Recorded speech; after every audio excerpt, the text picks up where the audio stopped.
This empty area is a mountain range. Forbidden territory has been for centuries. Somewhere in the northwestern part of it is a place my people call the Valley of the Starving Men. Troglodytes are said to live there. That's days from here. How many of them do you think there are? Well, it won't matter. You have no chance against any number of them. I'm riding out with Mr. O'Dwyer because there isn't a choice for either of us. Rest of you can stay. You'll be killed. I'm coming with you. No, I need you here. You need to keep an eye on things. No, I'm coming. I'm coming. Nick's gone, and this is what the backup's for, to help an emergency, not stay back. I'm coming. All right, old man. This is suicide. I'll get packed to meet you in front of the jail in 15 minutes. As will I. I'm the one who fetched your wife, got her involved. Got a responsibility to you both. And I've killed more Indians than everyone here put together. Well, it's an ugly boast. It isn't a boast, but a fact.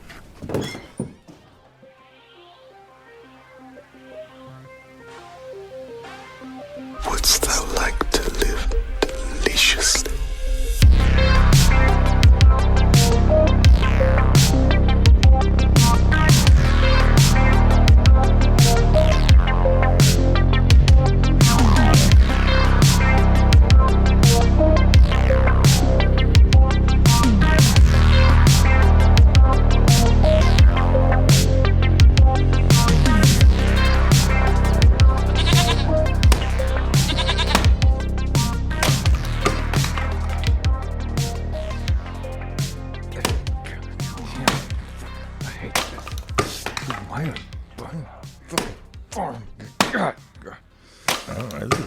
Cory, could you get over here and help me, please? What? With what? I'm with the goats. Look, man, I didn't buy this goat farm to just let it go to shit. You didn't even buy the goat farm. You inherited it from your uncle. You still got to pay taxes on it, okay? Oh, okay. I got to pay taxes. I told you I'd come help you with the goat farm. I want to turn this into a haunted farm. October's coming up. I need your help with this stuff. I'm checking the goats. I'm looking at the goats. I'm picking up you their could shit. take care of the goats. I'm picking up the goats. I'm putting the goats down. I'm looking at all the goats. Yes, that's exactly what I'm talking about. I'm surrounded by the goats. I'm chopping wood. I'm cleaning up goat shit. I'm moving hay. And all you're doing is picking up goats, checking their balls, and then saying, this one's not Satan.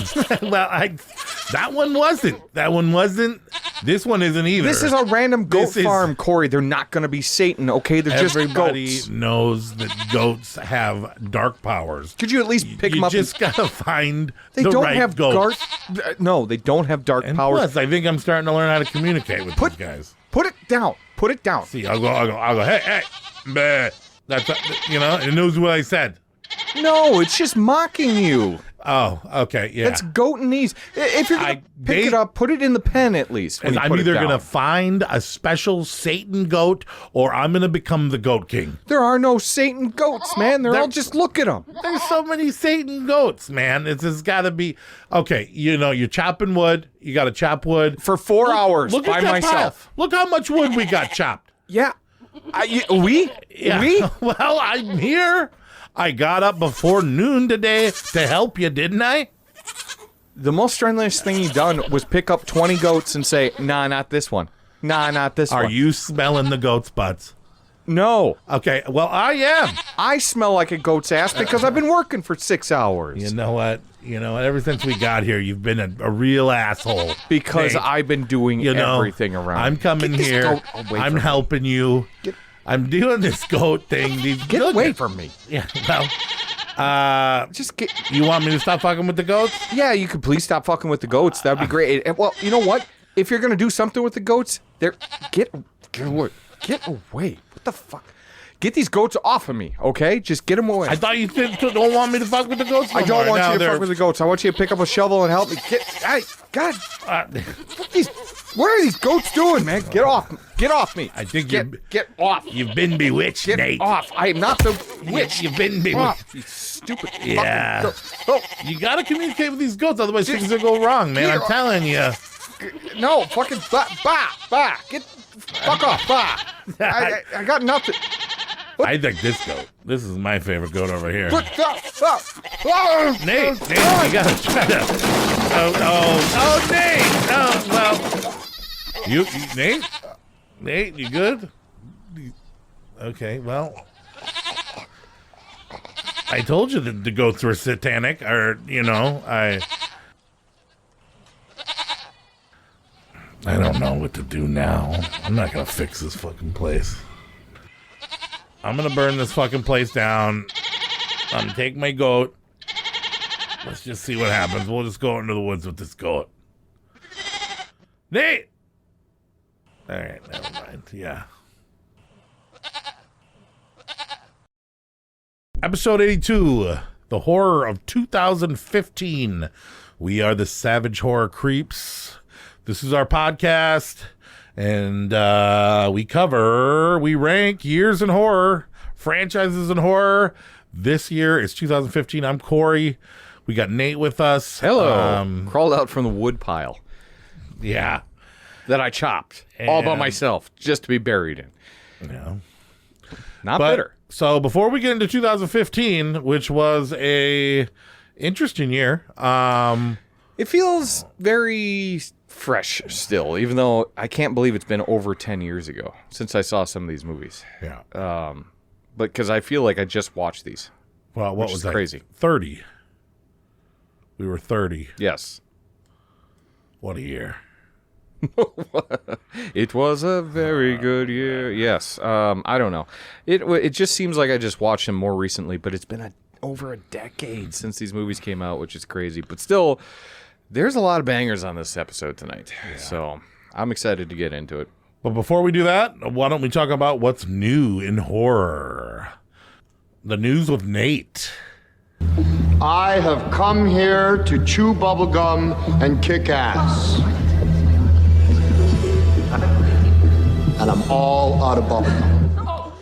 Look, I'll be honest, there's not a lot of good news out there. So I got one or two things, but I also have a fun little list for you, Cory, that I want to share with you. But first, sad news in the horror world. Chuck Russell died at 74 years old. He did The Blob and Dream Warriors. Oh, yeah. Among other things. I really liked him. I thought he was a very talented director. He's got a lot of movies that you don't even realize underneath his belt. But yeah, he died at 74 years old, which he did some of the best remakes / sequels of the 80s. So very sad to hear that. I mean, the only other news is that there is a bunch of horror sequels to things that I don't know if you care about. Cory, do you like Werewolf by Night? I mean, it was a little underwhelming, but it wasn't bad. It was an hour long, first black and white, then they released it in color. Disney film based on the comic Werewolf by Night. Yeah, Man-Thing was in it. Yeah. Did you like it? Yeah, it was all right. Okay. Well, they're in talks to put out Werewolf by Night 2, and let's be honest, it's a Marvel property. Disney's looking for something new after the failure of. Did you see what's Supergirl? Do you see her yet? What did you think of that one? Yeah, it was pretty good. Did you? Okay. Lobo was great. The Supergirl was great. Okay, yeah, it definitely failed at the box office, so I'm sure they're going to be clinging to anything, and let's be honest, someone's going to watch Werewolf by Night 2 when Halloween comes around. They're also making sequels, if you care, to another Attack of the Killer Tomatoes movie. This one's called Attack of the Killer Tomatoes Organic Intelligence. Sounds smart. It sounds smart, yeah. It's going to begin in August 7th in major cities, and it's a young biotech prodigy develops a revolutionary genetically engineered vegetable. Same shit that you've been seeing over the years. They're going to incorporate more CGI, more stuff like that. Big budget, small budget? I mean, it's got some decent people in it. It's got John Astin from the Addams Family. You know, Gomez, the original Gomez is in it. David Koechner from Anchorman, Eric Roberts, Catherine Corcoran, lots of people in it, but doesn't do much for me.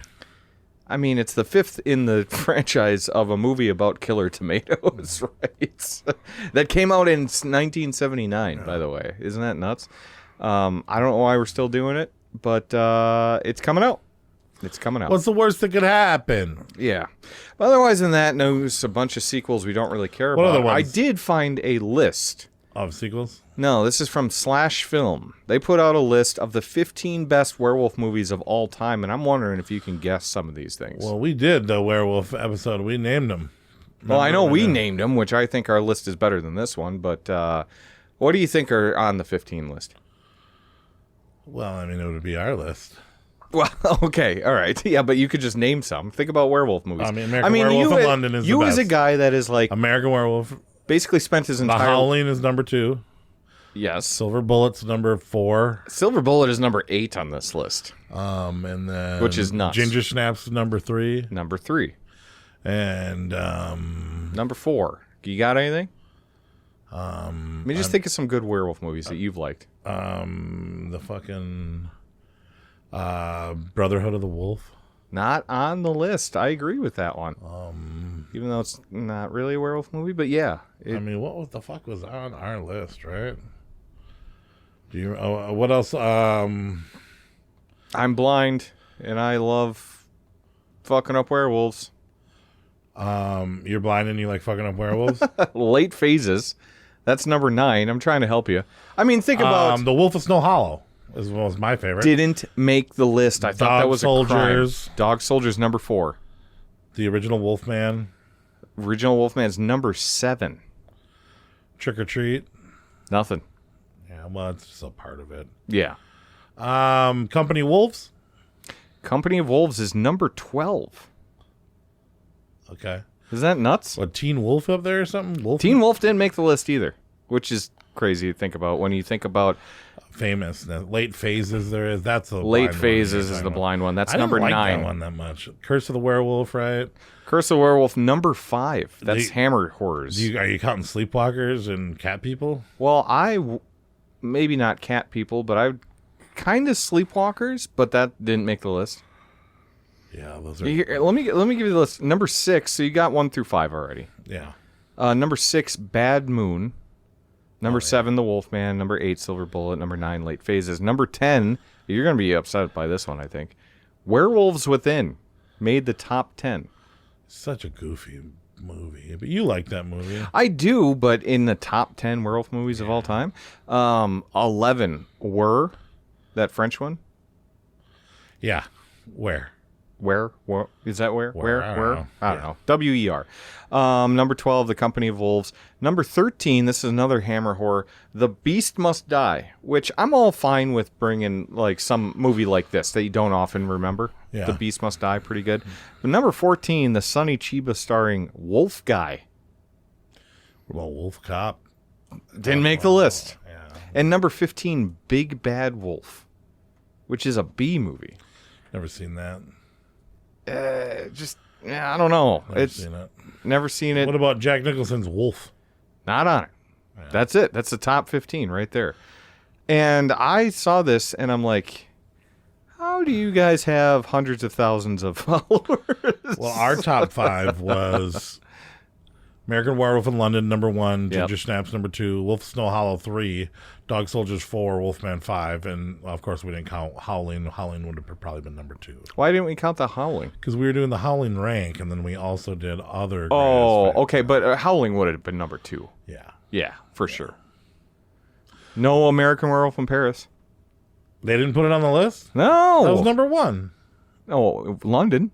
Oh, not Paris. Yeah. Well, unless you think number in Paris should be. Yeah. That's a pretty bad movie, but I kind of like it. Yeah, what do you do? Yeah, I don't know, man. Slash Filmcast.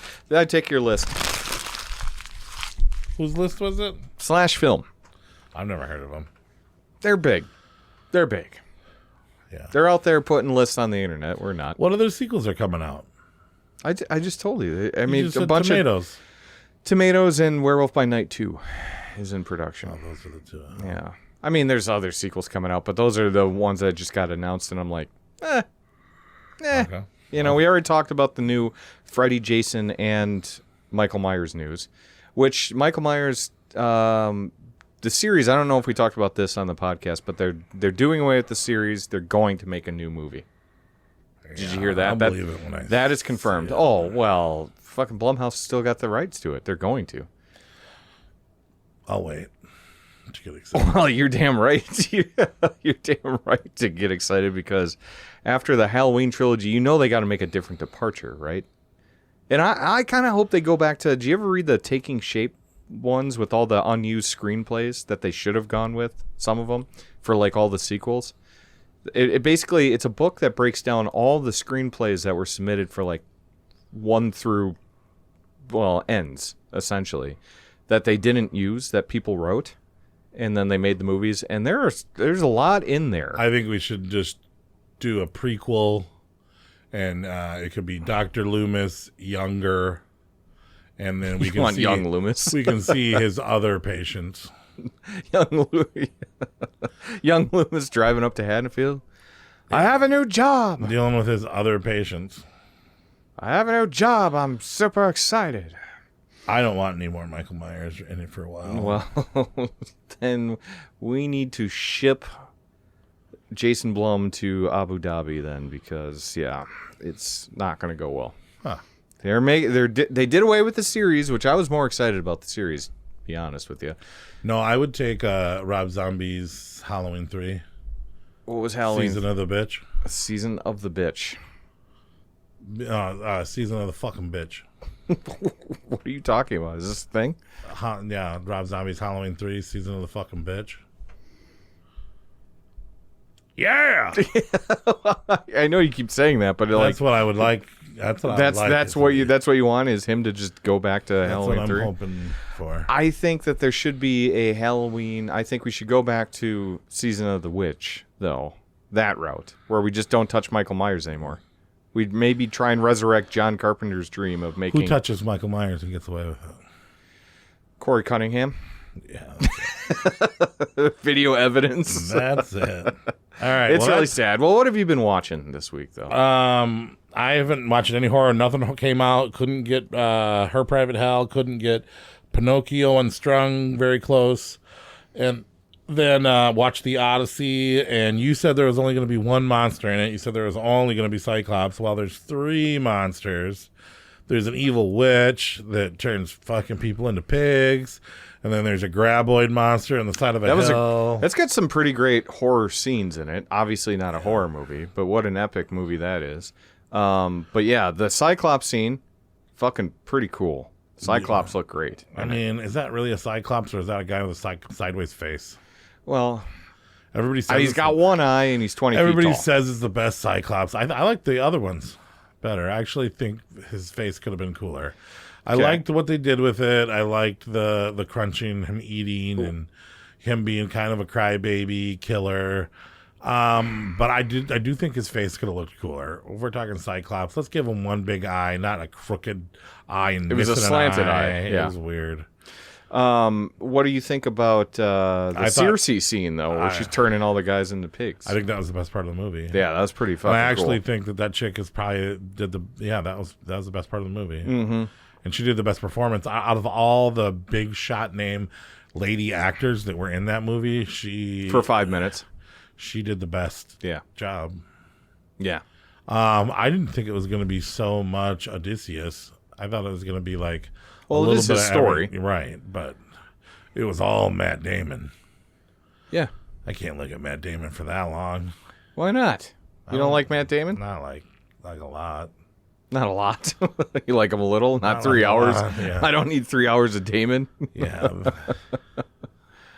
Yeah. I mean, Tom Holland was in there, and then, he did pretty well. Yeah. Playing a little kid. Yeah. Well, he's a man. Yeah. I'm a man. I mean, I think... don't try and cuck my mother. I think old Twilight did pretty good as a bad guy. Robert Pattinson, always reliable. And then I thought that armor was pretty wicked. But he said it was all practical, but how did he do the monster arms fucking eating people out of the boat? I didn't hear it was all practical. I heard everything was practical. Even the giants that were like chopping them down. Well, that you could do some like back screen and large. There's film tricks where you could do that, yeah. But I don't know. I heard it was all practical. There's film tricks where you could do that, but no, it can't be practical. No way. I mean, there's that monster on top of the rocks that are eating people off the boats. So you can't do that practically. And you can't shoot an arrow through 3 axes. 12 axes, let alone 3. Yeah, I don't know. It was cool. Were you going to say the beggars line just then? Someone get these beggars out of here. Which everyone is just like, yeah. Plate liquor and beggars. And plate liquor. You think those are going to be the new slurs? Plate liquor and beggar? Yeah, he said them like they were slurs. He did say them like they were slurs. Especially the beggars line. I'm like, whoa. Yeah. Yeah, what do you do? KKK, take notes. What else have you seen that was new? You haven't watched Touch Me or nothing like that? No, I haven't watched that. I watched Masters of the Universe. Well, that's all news. Skeletor is good or not good? I think it's funny.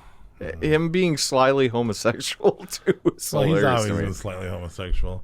In the comics, or was in the cartoons? Was he like that though? Yeah, he was always grabbing him from behind and like squeezing his chest, and then like he was giving the Heimlich. Yeah. Really? And the toys went together like that, so it was always like butt fucking.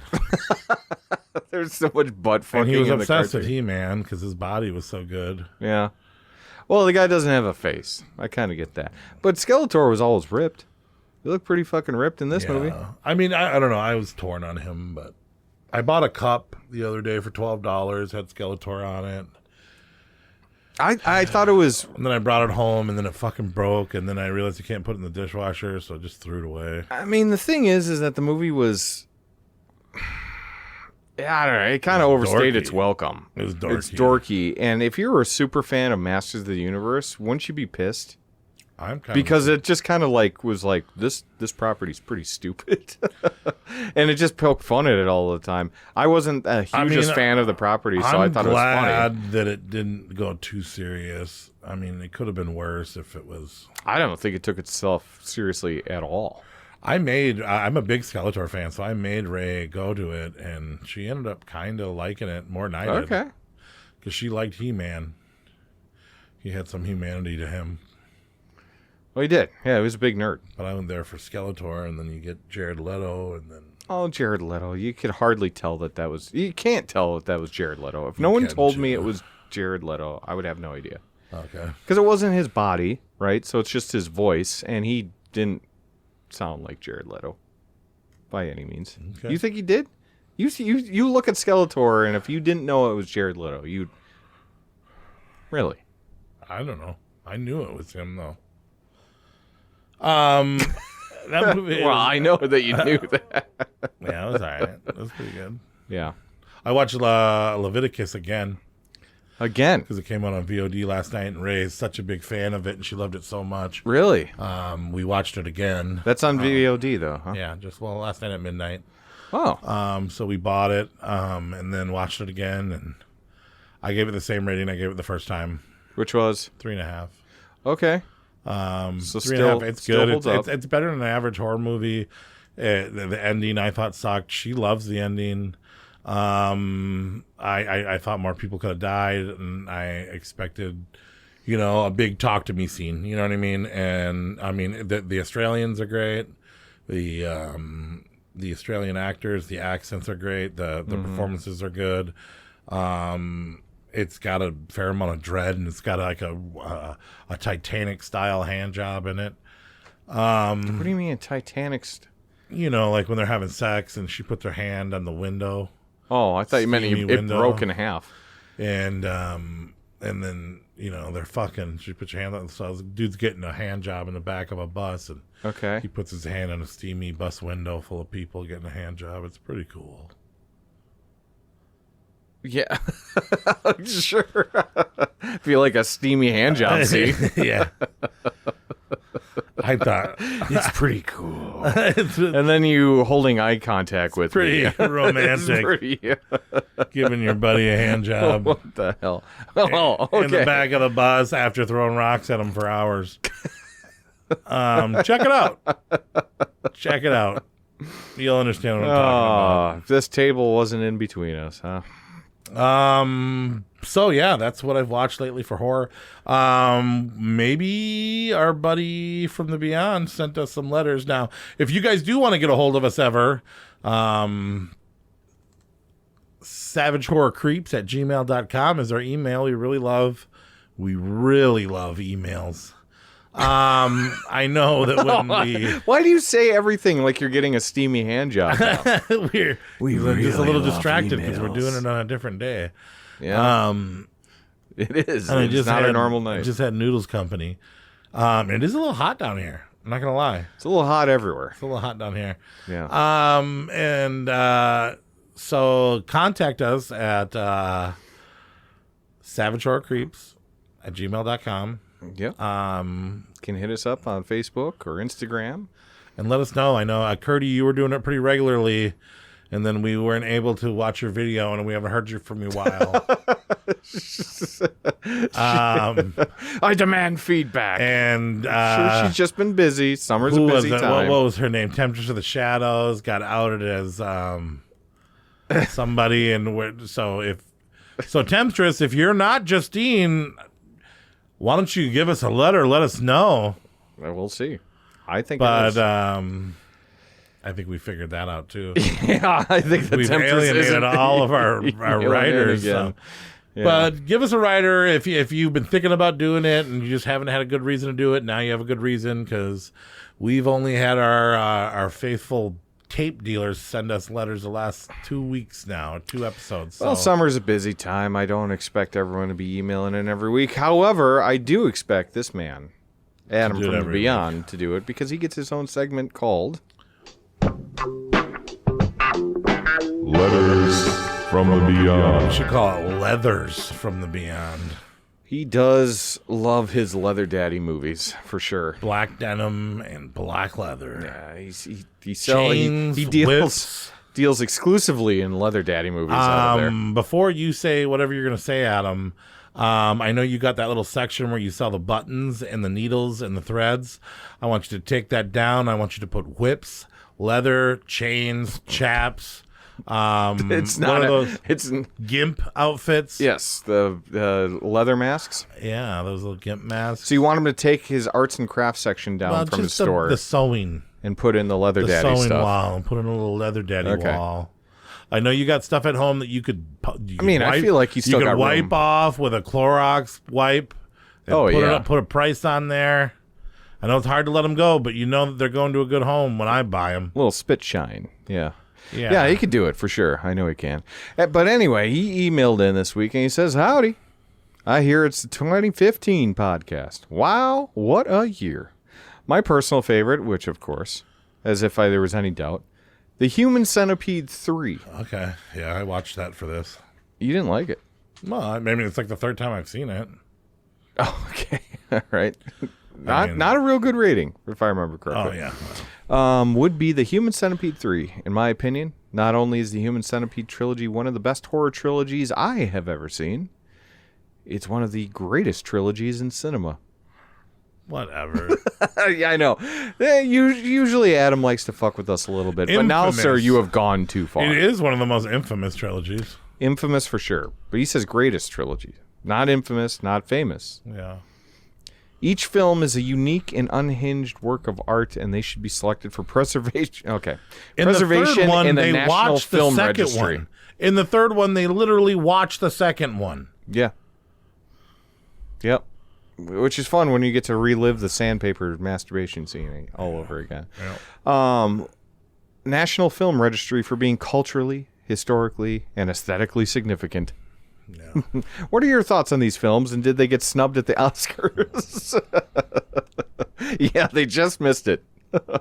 I think they get plenty of credit, man. I talk to people that are horror fans all the time, because, when I work, when I'm out and about, I always mention, oh, well, I don't do music no more. I watch horror movies all day and all night. And then you'd be surprised how many people are actually truly a fan of these movies. No, I think I really like the first one. I was surprised by the balls on the second one. I feel like the third one is kind of like, well, how do we make it bigger and wilder? And you know what I mean? Yeah, make it a prison full of people, a whole train. Yeah. I mean, it's kind of a spoiler because this is our #1 movie of the year. Yeah, right. This is probably what you rated it a 1. I think I gave it a 1.5. 1.5. Yeah. Yeah. I mean, just wait till we get to awards, though. It's in there. Really? Oh yeah. Okay. Well, It's part I'm of the sure. story. Yeah. I get it. It's part of the year. I mean, you can't give a movie that costed $300 and had a That's all it cost? 60-year-old porn star eating shit and blowing bald dudes. And I mean, Yeah. they remember when they stabbed the guy open and had sex with his wound? I told you, it's just like, how can we make this 10 times worse? Tom 6 is... Yeah, it was pretty dumb. Yeah, I don't know. That was gross. He's something. I mean, but I don't know. If it wasn't so in that room in the what do you call that person that runs the prison? The warden? If it wasn't in the warden's office of him getting blown and eating shit candies, if they would have got more into the prison, there was a couple good actors in there. I don't know. I don't think it's that bad. 1.5 is pretty low for you. Yeah. You usually just give things higher ratings just because you're like, well, this movie sucks, but I appreciate that they made it. Well, type yeah, of. You're a very forgiving rater. Well, yeah, and there's things. Sometimes you got to put something high to over. So, like, I know you do that, and I when disagree you give with a movie it. a bad score, I give it a high score just so that your vote doesn't count. Yeah, but I think I don't know. I think I give it an honest score, but I've said this before. I really enjoy some 2-star movies. I think about 80 slashers. A lot of them are worth only 2 stars, but I still enjoy them. They're junk food. It's like shitty Chinese food, right? It's not a gourmet meal, but I love it. We'll see. So, I don't know. That's just kind of how I feel. Human Centipede 3, though? Pretty bad. What did you give I don't love it. I don't know if I rated that one, but I'd say I'd probably give it like a 2, maybe. Higher than me. Which is what I was surprised. You're a big fan of Brie Olson. Well, aren't we all? Aren't we all? Late at night. Yeah. With our pants down. Yes. But yeah, I guess if anyone wants to reach out and tell us what you think of the Human Centipede franchise, should it be in AFI's top 100 films or should it be the 1.5 star that it deserves? You let us know at savagehorrorcreeps@gmail.com. Facebook, Instagram. Reach out to us on Letterboxd if you want to. We're on there, and our names are in the show notes of the podcast. I guess with that being said, we can get into our ranking of... What are we doing tonight? Top 5 hunks of meat to eat while you're watching horror movies. What? You haven't stopped and thought, it's a pretty fucking weird bit that we're doing on the podcast this season, right? I got my friend Landon, truck driver. He came into my bar and he said, "Oh, like the Evil Dead episode, that was great. I don't know what you're doing with the food ranking, though." And I said, "Me neither, Landon. Me neither." And I said, "Well, the soda, those colors.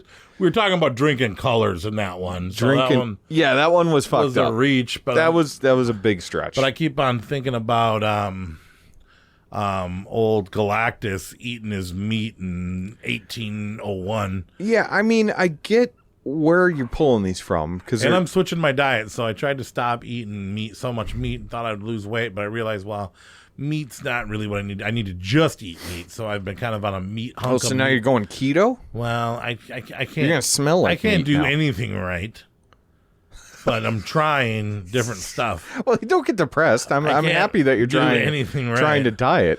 I'm trying to switch it up and see what makes me feel better. Well, I might be gluten intolerant. I don't know. Well, do you throw up or shit yourself? Sometimes, Nate. Sometimes. Okay. Right. Sometimes. So without further ado, yeah, let's on that note. Top 5 hunks of meat to eat while watching horror movies from 2015. Okay. All right. Number 5. Just the name alone for this segment is just fucking weird. It's all right. good. It's all good. right. This one's for you, Landon. Number 5. Hunk of meat to eat. Hot dog. Cold. On the plate. Wait, you're gonna raw dog the hot dog? Yeah. It's just cold on the plate. Well, that's the best way to do it while you're watching Just our number squirted 1. it out of the Oscar Mayer package. They don't need to be heated up. I like to boil them. That's true. You boil them. But you won't get sick if you don't heat it up. No, that's true. Okay. That's true. And that's why it's a special hunk of meat. Because no appliances necessary. Don't need it. You can just eat it. Straight out of the bag, and you're just just eat it. gulping hot dogs. Oscar Mayer preferred, but any hot dog will do. Number 4, pork chops.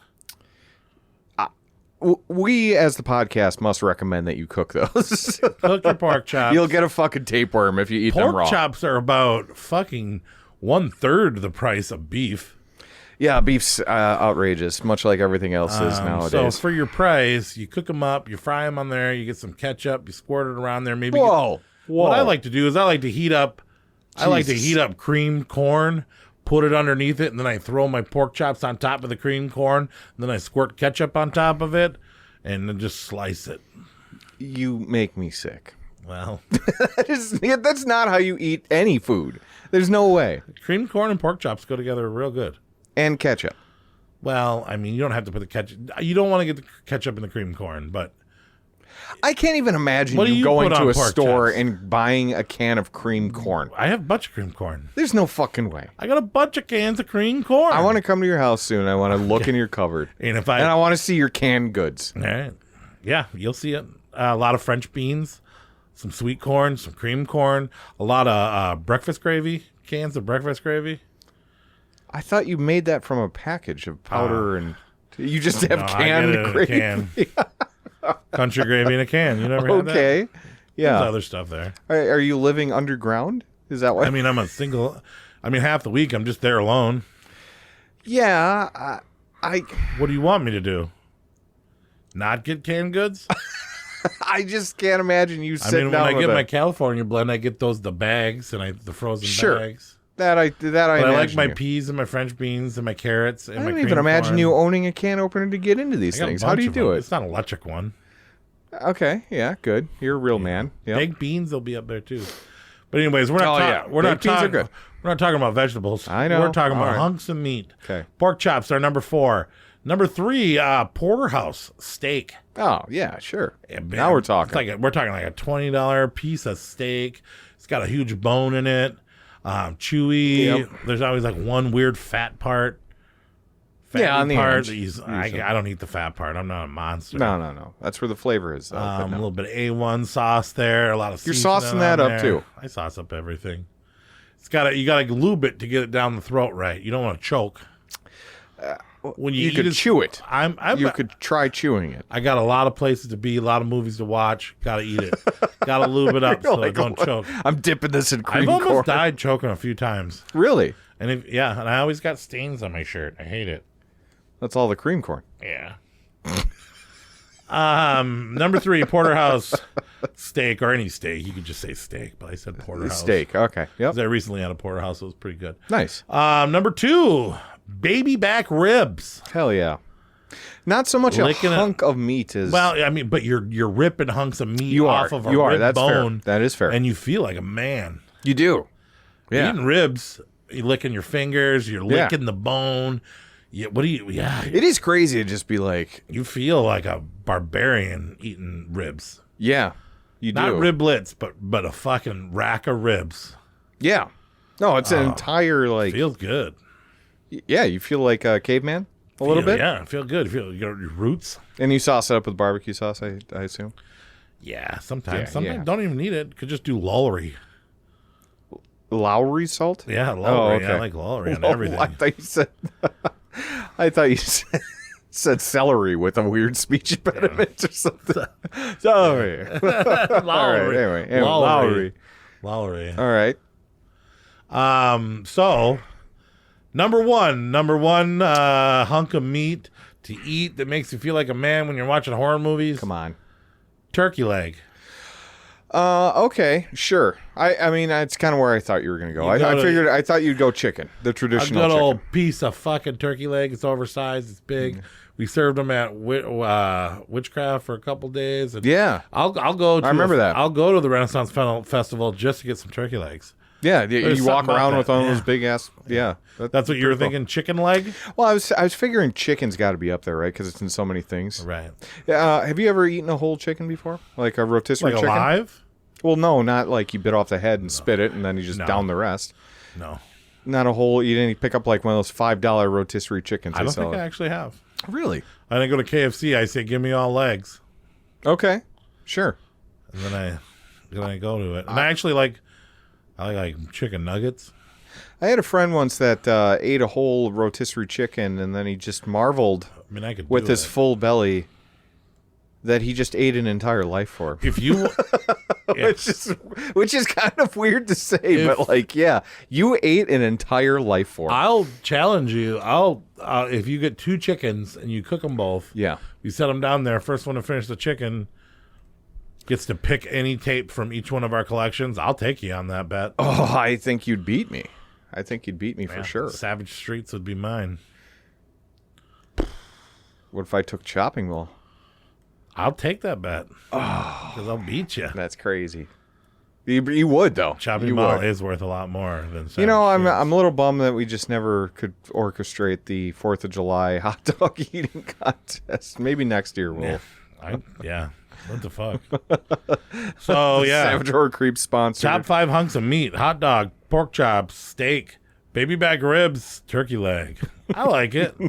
That's a good I think list. this bit is a good bit. It's a bizarre bit. It's a bit. Because it comes out of nowhere every time. They're like, oh, yeah, they talk about horror movies. What they watch, what they're going to be watching. What they there's ate, a what little they bit of watched fan it. mail. The fans email in, talk about the movies that they talked about. Well, and then you're like, hey. And then the chubby guy talks about what he ate while he watched these movies. Top 5 shapes of carrots. And you're like, what? It's always a weird thing. Hey, I work hard on these. I mean, lists. you do, but it's always just like, like the top 5 pizzas or bourbons. That stuff makes sense. But then where you're like, colors. You're like, it's just your favorite colors? No. How they favorite taste. colors to eat, which is not your favorite colors. It was favorite colors to drink. A drink, yeah, but still, you're ingesting. That's your favorite colors to ingest, but not necessarily your favorite colors. I thought it was clever. This is the height of. But we'll get into the genius. real thing now because we're going back to 2015 for the top 10 best 2015 horror films and a couple honorable mentions. Welcome to Fright Night. For real. All right. Savage 10, what we do is we come up with our top 13 movies. For this year, I watched 39 films. There was probably about 50 in total that you could have found to watch, and then we watch them all. We pick our top 13. We give them a number rating system. Nate gives me his list. He gives it a number rating. We add the numbers together. We get our Savage 10 and 3 honorable mentions. And our first at number 13, or our first honorable mention, would be Scout's Guide to the Zombie Apocalypse. Now, this is by the director that did Freaky and Happy Death Day, correct? He wrote all those movies. Wrote Drop recently. Yeah. Hard Eyes. And then I'm thinking what he was doing was he was sitting there one day and he was like, you know what? Shaun of the Dead's a really good movie. Maybe we should make one for 15-year-olds. And Yes. And then he wrote Scout's Guide to the Zombie Apocalypse. Got a couple of rising goofball actors from other horror films that you might not recognize. Got him yourself a stripper, a hot sister, and a scout leader comedy guy that was in every movie ever made. Anchorman. He's Chip. Whatever. Champ. What's his actor's name? David Koechner. David Koechner. He's going to be yeah. in the new Attack of the Killer Tomatoes movie. Oh, fantastic. Of course, because he's in everything. Yes. So we start off with these nerdy dudes that don't want to be nerdy no more, but they got this buddy and they've been in scouts since they were kids, and then so they want to sneak off while their one nerdy buddy falls asleep, and they're going to go to this party, but really they don't have directions to the party, so they end up fighting zombies at a strip club and make a stripper friend, go out, and they're pulling on zombie balls, weighing on zombie dicks. The gore is actually out there. The humor is actually pretty ruthless for a movie that was obviously made for teens. Like I said, it's not Shaun of the Dead, but it is a pretty fun zombie comedy. Who is this for, though? This is, every time I watch this movie, I go, "Is this a PG-13 movie?" And then I'm surprised. Oh no, the gore hits. It's R. So it's a movie for kids that isn't PG-13, that is R. Right. Because there's boobs and there's...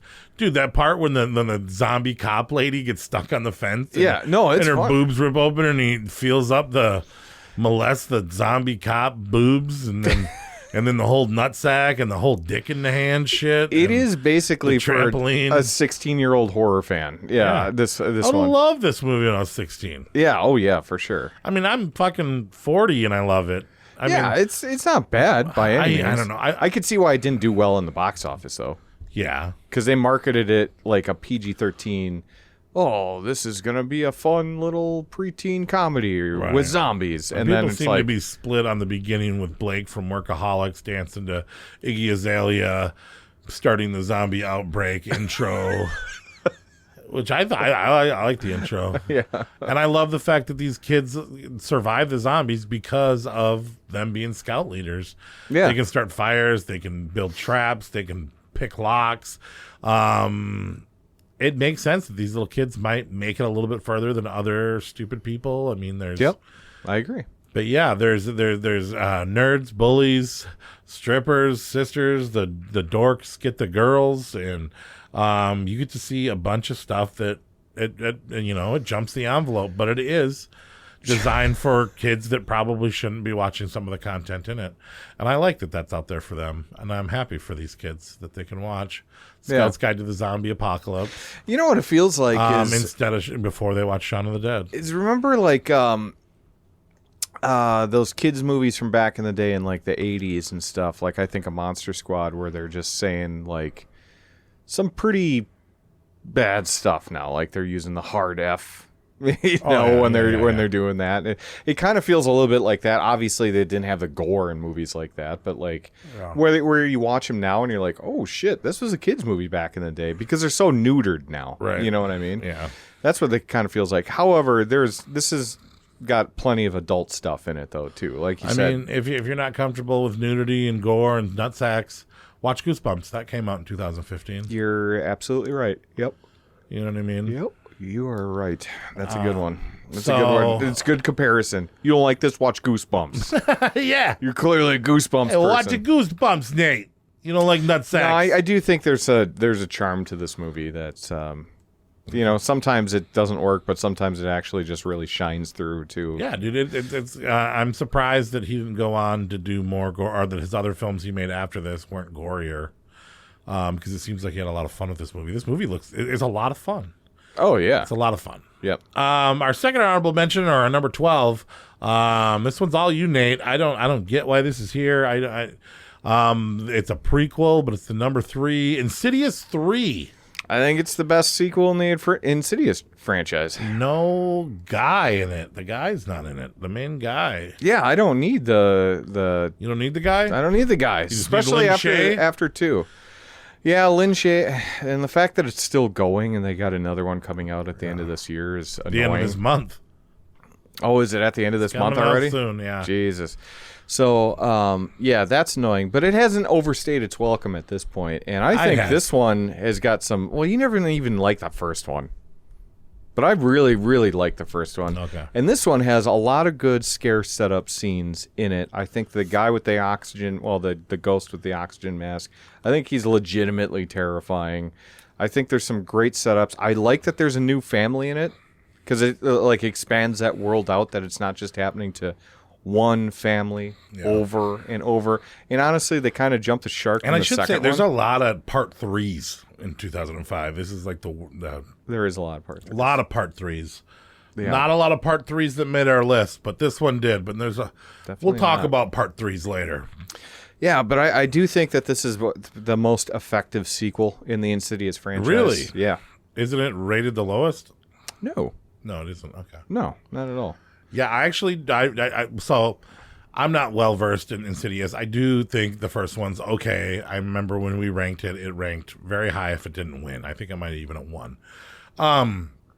But I started watching this, and I just didn't care, and I actually didn't finish this film. Yeah. I think that's why some people didn't like it, is because you didn't finish this film. I didn't finish it. Well, and then, I figure one day I'll watch all the Insidiouses. I've only seen the first Insidious. Oh, okay. So you haven't seen the second one where it kind of goes The Shining a little bit? Overstayed its welcome after the first one, so... Yeah, I don't think if you're just lukewarm on the... Are you just repeating shit that I said? Yeah. Well, no, this whole franchise overstays its welcome. I don't know. The sixth film coming out in this. But this is a prequel. It leads up to the first one, so it's not like screwing with that, but it's got this own unique story. It's directed and written by Lee Wanell, which I think he's a much smarter director. I've heard that name. Yeah, well, he did Saw, The Invisible Man, all that stuff. You know who he is. Yeah, I know that name. You know who he is. I know that name. And Lin Shaye is still great in this one, too. Yeah. And she's not... it's not affected by her like being a Force ghost now. Spoiler alert, but... sorry, Insidious fans that haven't seen it. It's a prequel. Yeah, but she dies at the end of the first one. However, she's been in every fucking movie since, because she's a Force ghost now, and that drives me insane. But love that for her. This is a prequel. Yeah, you love that for Lin Shaye. Well, so I get stats because I'm a Patreon member on Letterboxd, and if I go down, I've watched like fucking 23 movies with Lin Shaye in it. Okay. How is she? She's like in every fucking movie. Bit part, I don't know. Yeah, well, I mean, and she's definitely a more of a bit part in this franchise now. Fun fact, the man who can't breathe, that the creepy character in this film, he played the mummy in the Monster Squad. Did you know that? Yeah. No. No, yeah, you didn't know that? Yeah. Okay, well, that's some fun trivia for you there. I don't know. I think I think it's got some of the best jump scares in the franchise since that first one. And that's why I made this list, because you really liked it. Must have made it your number 8 or something. No, I don't think I even rated it that high, but number something. Our lists were kind of different this year, so I was interested to see how this is going to play out, honestly. Yeah. We'll get into our arguments when we get into the real top 10. But our last honorable mention is one that we both had on our list, very low, The Final Girls, not to be confused with Final Girl, that also came out this year with Little Miss Sunshine in it. That was a weird movie. But this is The Final Girls, which is a parody of 80s slashers, a meta parody of 80s slashers, where a girl has to go back in time into a film and rescue her mom, who in real life died, and this is her last chance to see her mom, but also to save her friend's life by her knowledge on horror films. And we have a Camp Crystal Lake-like scenario, a whole bunch of comedic actors being goofy, but we have cool synths, and we have some cool gore, and it's kind of a fun little ride. And sometimes I watch this movie and I appreciate it for what it is, and sometimes it kind of pisses me off. I'm super torn on this film. I bought it when it first came out without knowing what it was, and liking some things about it, but feeling like they're kind of making fun of horror movies at the same time. Well, they're definitely poking fun at 80s slasher films, especially the Friday the 13th franchise. Right. Yeah. So but that's okay. I get, I get a bad taste in my mouth from this film, but I also find myself quite entertained. You don't find this movie like has a lot of heart? Dread meets Scream. I don't know. That's a good comparison. And I think The Mask is dumb, and The Mask is dumb, whack, and some of the acting is, I don't know. Like I said, do I like meta? Would I have rather just watched the 80s film that they had? Yeah, maybe. Do we have to bring people from the future into the movie? Does that really... I don't know. Did I find myself offended that they were treating 80s slashers like they weren't? Maybe true works of art. I don't know. Maybe they weren't. Okay. Maybe they were paying homage. Maybe they were just saying that these movies are dumb. A lot of the characters love this Why film. do we have to bring modern characters in there to make it seem dumb? I think what works for me in this movie is there's a lot of heart behind is it Taissa? I don't know how to say your name. How do you say your name? Whatever, the chick from American Horror Story. Tasia, yeah, Farmiga, Vera Farmiga's sister, right? Her dealing with the loss of her mother in this tragic accident. So you really like the drama. I do. I like the drama. Like the drama in this horror spoof. I get a little misty-eyed. I get a little misty-eyed in the story. You didn't get me. I get a little misty-eyed towards the end, and I all mean, the if she was trying to sacrifices save that are her made. dad, that would be one thing, but You don't go for moms. yeah, moms in horror are not a good deal. All they do is fuck Santas and fucking. They do cause a lot of turn problems. kids into chainsaw wielding maniacs with masturbation problems. Yep, moms are the real enemy in horror. We should do a mom horror episode. What's your favorite mom horror Friday the episode? 13th, right? Yeah, well, I mean, she definitely contributed. Mother's Day. And I'm not talking about mothers as killers so much. I'm talking Pieces. about the films Silent that Night, mothers Deadly Night. fucked up the killers, right? Yeah. Because there's a lot of them The out Pit. there. Yeah, there'd be a lot of them. Too But many, yeah, probably. I don't know. I think it's got Psycho. this. Oh God, yeah, that's probably got to be number one, right? But anyway, I do love the story about this teenager grieving with her mom's death, and then they get sucked into this 80s slasher thing. It's okay to make fun of the 80s slashers, especially the Friday the 13th franchise. Jason went to space You and say became Uber Jason. Okay, I mean we can poke fun at it a I little. just got that on VHS. Found it at Oh, really? Did you? the Collective Cove in Chippewa Falls. Found that for $20. Oh, nice, nice. But yeah, it's just I don't know. I don't know. I like I said, I'm entertained. There's things I like about the movie, like the score and some of the gore and some of the kills. But I feel like with what they had and the cast they had, they could have just made an 80s slasher, and I would have enjoyed that better. That dancing scene, I guess there's though, parts that I want. that fucking dancing scene with Tina, though, with her in the oven mitts, and she's just. I think that's so funny. You don't at all. Where you just totally just remember to put hate that on the Dracula Dance Award later. All right. Okay, I will definitely remember that. It's I don't know. funny, but I like horror movies. I don't know if I love horror comedies as much as I love horror films. But you put Scout's Guide to the Apocalypse pretty high because it made our list tonight, and I didn't rank it in mine. Yeah. And this is my number 8. You got me, Nate. You got me. did this.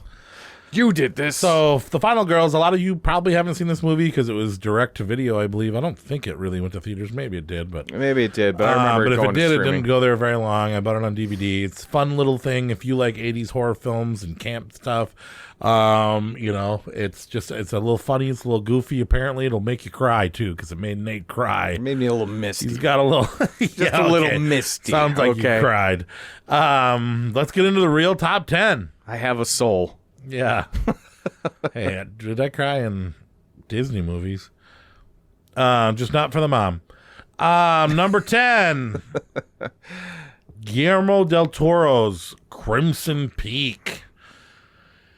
Well, so there's horror comedies and then there's romances with CGI ghosts and a killer ending.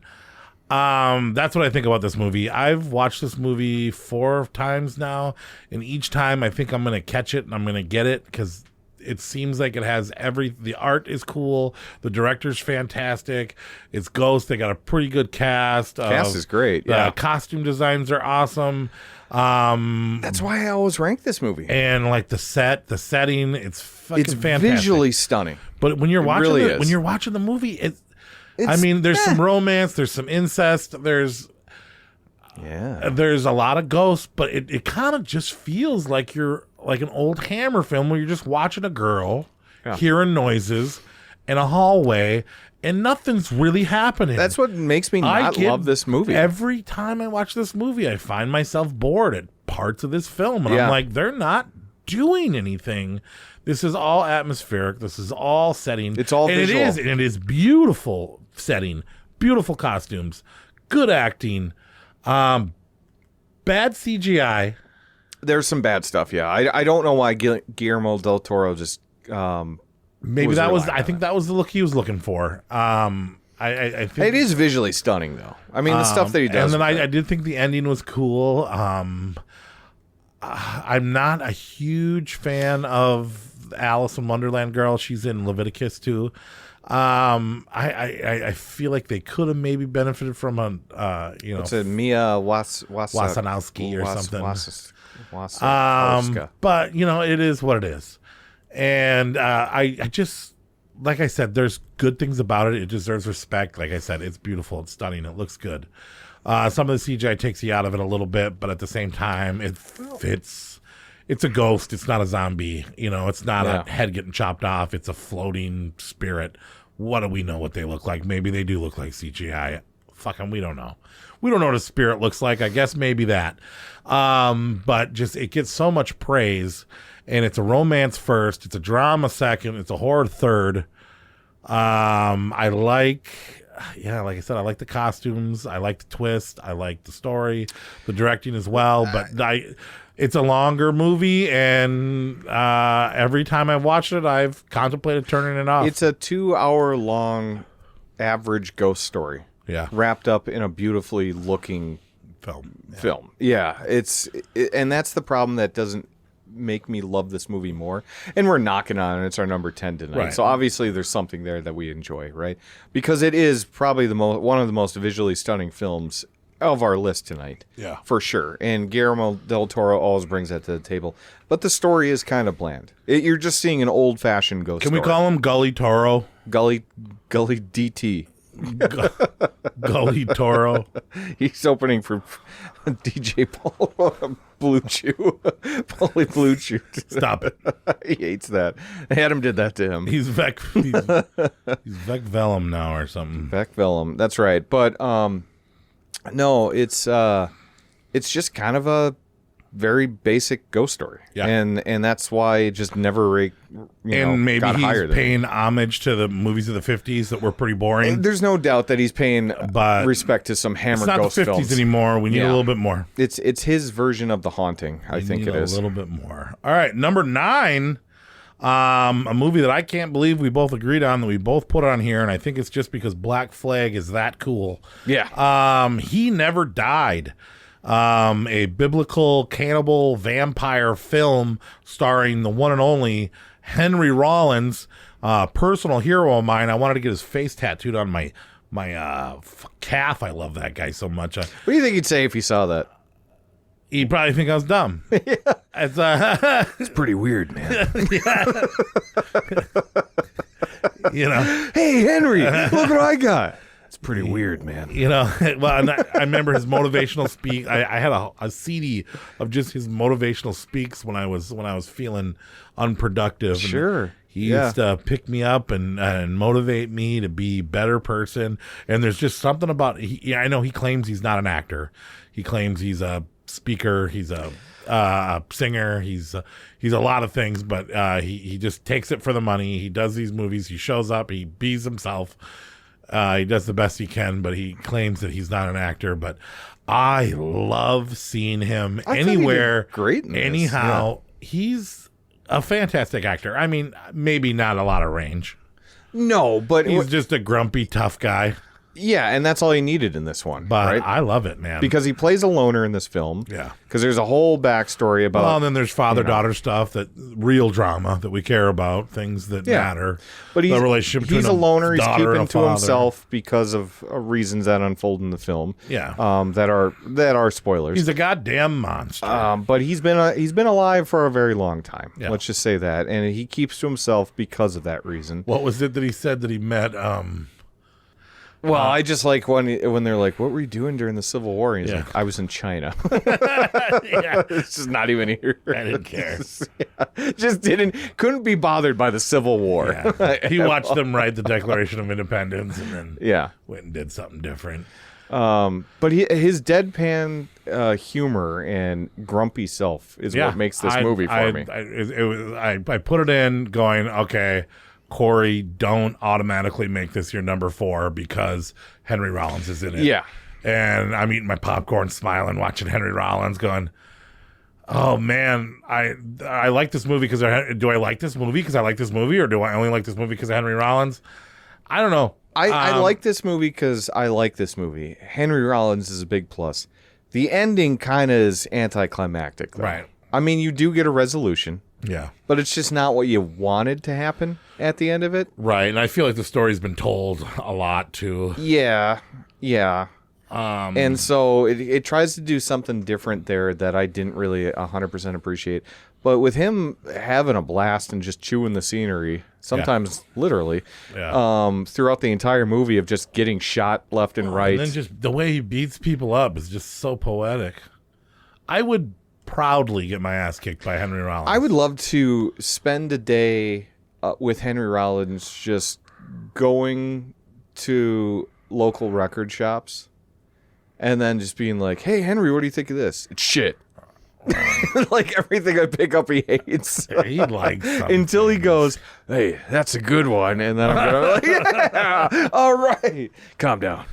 Yeah, old Uncle Henry. Yeah, he's just, he is a crabby old uncle now. Old Uncle Henry. And I love it. And Black Flag was and we get huge to see band him for me. in a slightly different, slightly the same type of vampire movie, cannibal movie. I don't even know what it is. We'll figure it out. Biblical. It's a biblical horror movie. Yeah, something weird.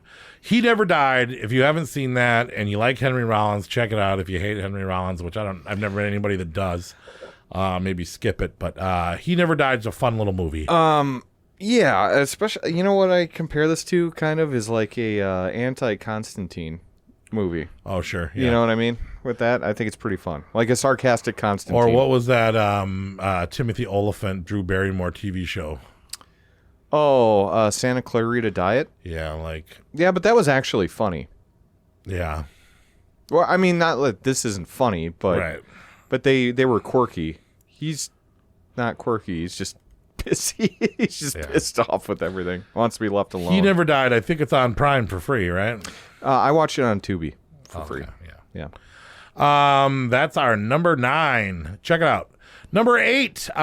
This was super high on my list, and it has a super low rating, and I don't fucking get it, and I'm upset about it. But our number 8, Knock Knock, Eli Roth remake of Death Game, which we liked a lot when we covered the year of Death Game, and this one got Keanu Reeves' first movie off of John Wick.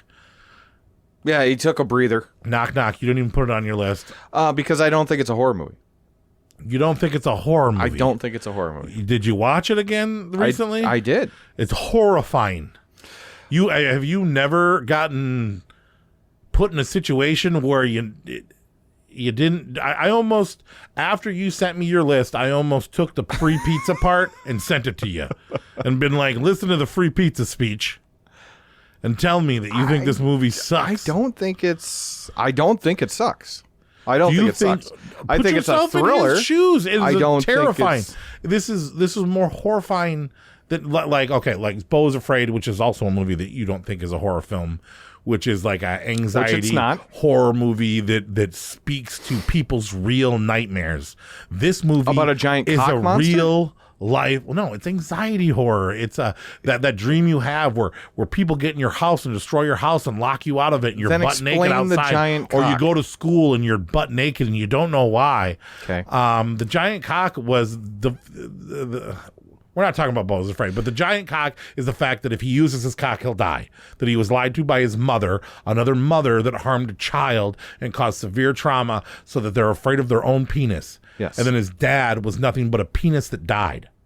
Okay. And he went upstairs to see his dead father being roped like Jabba the Hutt by a huge penis. Okay. Okay, we can't talk about It's fucking horrifying. Okay. That's not Knock Knock. But this is also a real life nightmare that a lot of people have. Well, so you get free pizza shows up to your door and you take it. I'm sorry, 95% of the people in the world, maybe 100%, 95% of the people put in this situation that Keanu Reeves was put in would fall for the bait. It is a thing that would happen to you, and even if you're a good person, you'd still fall victim to it. And then you do this thing that you had almost no... If you're a human being and you have emotions and a penis that works, It's going to be hard to say no to this whole situation. You're going to fuck that pizza?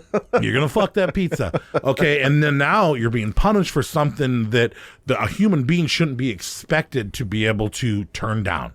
Okay, and for the listeners that haven't seen Knock Knock, it's two girls show up. Keanu Reeves plays a very devoted architect. family man that's home alone for the Next weekend. DJ architect. He has a very nice family, whatever, and then two girls. Hot wife, cool kids. Yep, cool kids. Good dog. Perfect life. And then Awesome house. two girls, very awesome house. Two girls show up and then try and seduce him, and then it all goes downhill after that. It gets worse and worse, Right. and they just try and And ruin then his you life. have two raccoons in your house destroying your records, destroying your wife's art, destroying everything that you've worked, that you have, everything that you hold dear and love about your life gets destroyed. Just because they can, which is the scary thing about it. But I think it's a thriller, and I looked it up on IMDb too because I'm like, is this a horror? Is it not? This is more of a Horror's horror not on than there. your number one.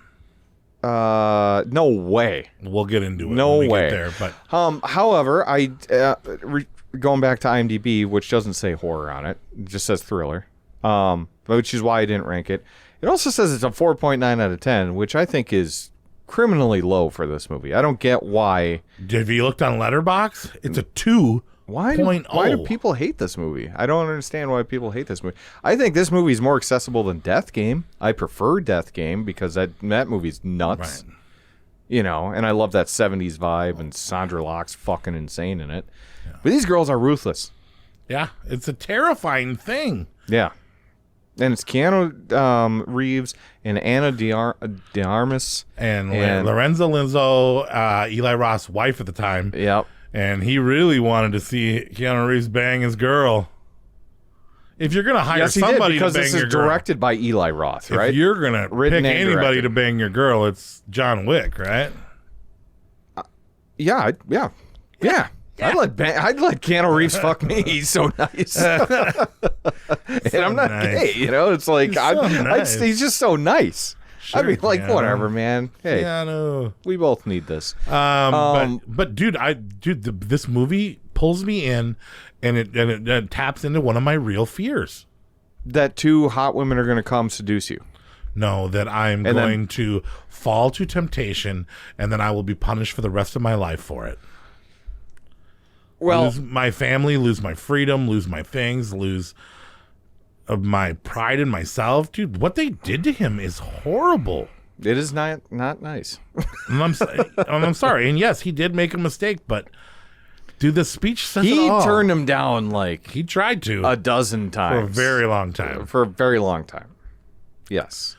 And this is it's by chance. It's like, what do you do to get out of this situation if you're not him? You just set fire to your house while they're in it? Just just run walk out? away into the rain? You just leave these girls in your own home? I don't know, man. And I don't know. I feel like this is why I own guns. And I've been, I shouldn't say not to this extreme or anything like that, but I've been in situations that have felt like this to a small degree.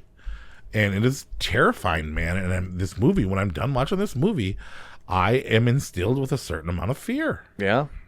That it being in the wrong place at the wrong time could make my one life on this earth not good anymore. It was a random select of a fucking thing. And, dude, it's a terrifying thing for me. This is a truly horrific subject matter for me, man. This is, I don't know. How do you fucking explain to your kids you're buried? And I think it, first of all, and then the Facebook shit. Well, I think you show them pictures, right? Be like, look, son. I mean, you would. Well, I mean, the video of her dressed up as his daughter and raping him. Yeah, that's fucked. That's fucked up, dude. It is. This is like some dark, evil shit. Yeah. And you almost, and at first glance, you're like, oh, those women are beautiful. But those women are evil. They are. They are very ugly on the inside. And it is scary, dude. Mm-hmm. It's a different kind of terror. I do think that this movie, especially as a man, there's things, women are afraid of strong, scary things or being forced. Men are afraid of this. Strong men that could fight their way out of a monster. You can't fight your way out of this. You can't fucking Out of the thighs of Dude, Lorenza Izzo. It's a different kind of terror. It's a different kind of horror. And I think this movie is truly a horror film. Okay. Maybe some would agree with you. Yeah. Maybe you do. Nope. And you just don't want to admit it. Don't you think this movie's a little long, though? It feels like it drags towards the end, where you get there. I don't know. I don't think I'm like, it does. because I'm just like, quit torturing the fucking Yeah, guy, because you know? you're horrified. You want it to stop. In more You ways want than one. that yeah. guy to have a break. You want him to make it out of this alive, but it keeps on getting worse and worse and worse and worse, and you feel bad for him, and Yeah. you're scared, Nate. It's just a different kind of scared. You're scared. And No, if you- I'm glad that it affected you this much. Well. That's good, because now you can go out there and champion it. You need to wake up. Nate. Let me guess. You gave it 5 stars on the Letterboxd or something? No, Oh, 4. Okay. I've always liked this movie. I know, but I thought maybe when you saw like a low rating on Letterboxd, you would have gave No. it 5 just to juke the stats. No, I gave it a 4 because it deserves a 4. And I've liked this movie when it came out. I saw it in the theater, I believe. I like every Eli Roth movie. Did this one come to the theater? I like every movie besides Borderlands that Eli Roth has done. I think all of his movies are great. Even Aftershock. Oh, I like Aftershock. Lorenza Izzo's in that Yeah. one too. Yeah. Green Inferno is a great movie. Ice Cream Man is coming out soon. We'll I'm talk about excited that for later. it. Yeah, I'm very excited for it. Knock Knock is our number 8. I think it's I think it's criminally underrated. We agree on that, and I think it's a very interesting, different kind of horror movie. And I think it's maybe It is scary for guys. It's maybe one of the scariest movies on this goddamn list. So how you call that not a horror? I don't know. I don't know. But let's move on. Number 7, Osgood Perkins' first film, I believe. Yes. The Blackcoats Daughter. This movie, I watched this movie. This is my first time watching this movie. You've been telling me this is a good movie for a long time. Yeah. So I'm watching this movie, and as I'm watching this movie, I don't like this movie. I don't like this movie. This movie is boring. This movie is slow. This movie is like, what the fuck? And then, Yeah. and then and the twist. I'm onto the twist because the hair. Yep. And I'm watching this movie, and then I'm done watching this movie. Just like almost any other Osgood Perkins movies I ever watched, kind of leave not liking the movie. Start thinking about the movie, start getting it. Mm-hmm. It's lingering in my brain, and now I'm starting to understand that this is kind of like Let the Right Ones In. This is kind of like... Oh, okay. I could see where you're coming from with that. It's such a slow burn, psychological, like true psychological horror. Like, what the fuck is going on? Why am I so confused? I'm so lost. But I'm slightly captivated by the characters and their trauma, and trying to understand their pain and trying to understand why they did this, because it does make sense. There is intelligence to this. He just does it so slowly, and he kind of gives you that one payoff. And I don't know. I like the little pet ghost, and then you're trying to understand why. And it's a film about loneliness. It's about loneliness, despair, and then falling in love with your loneliness and pain, and then when it leaves, feeling empty.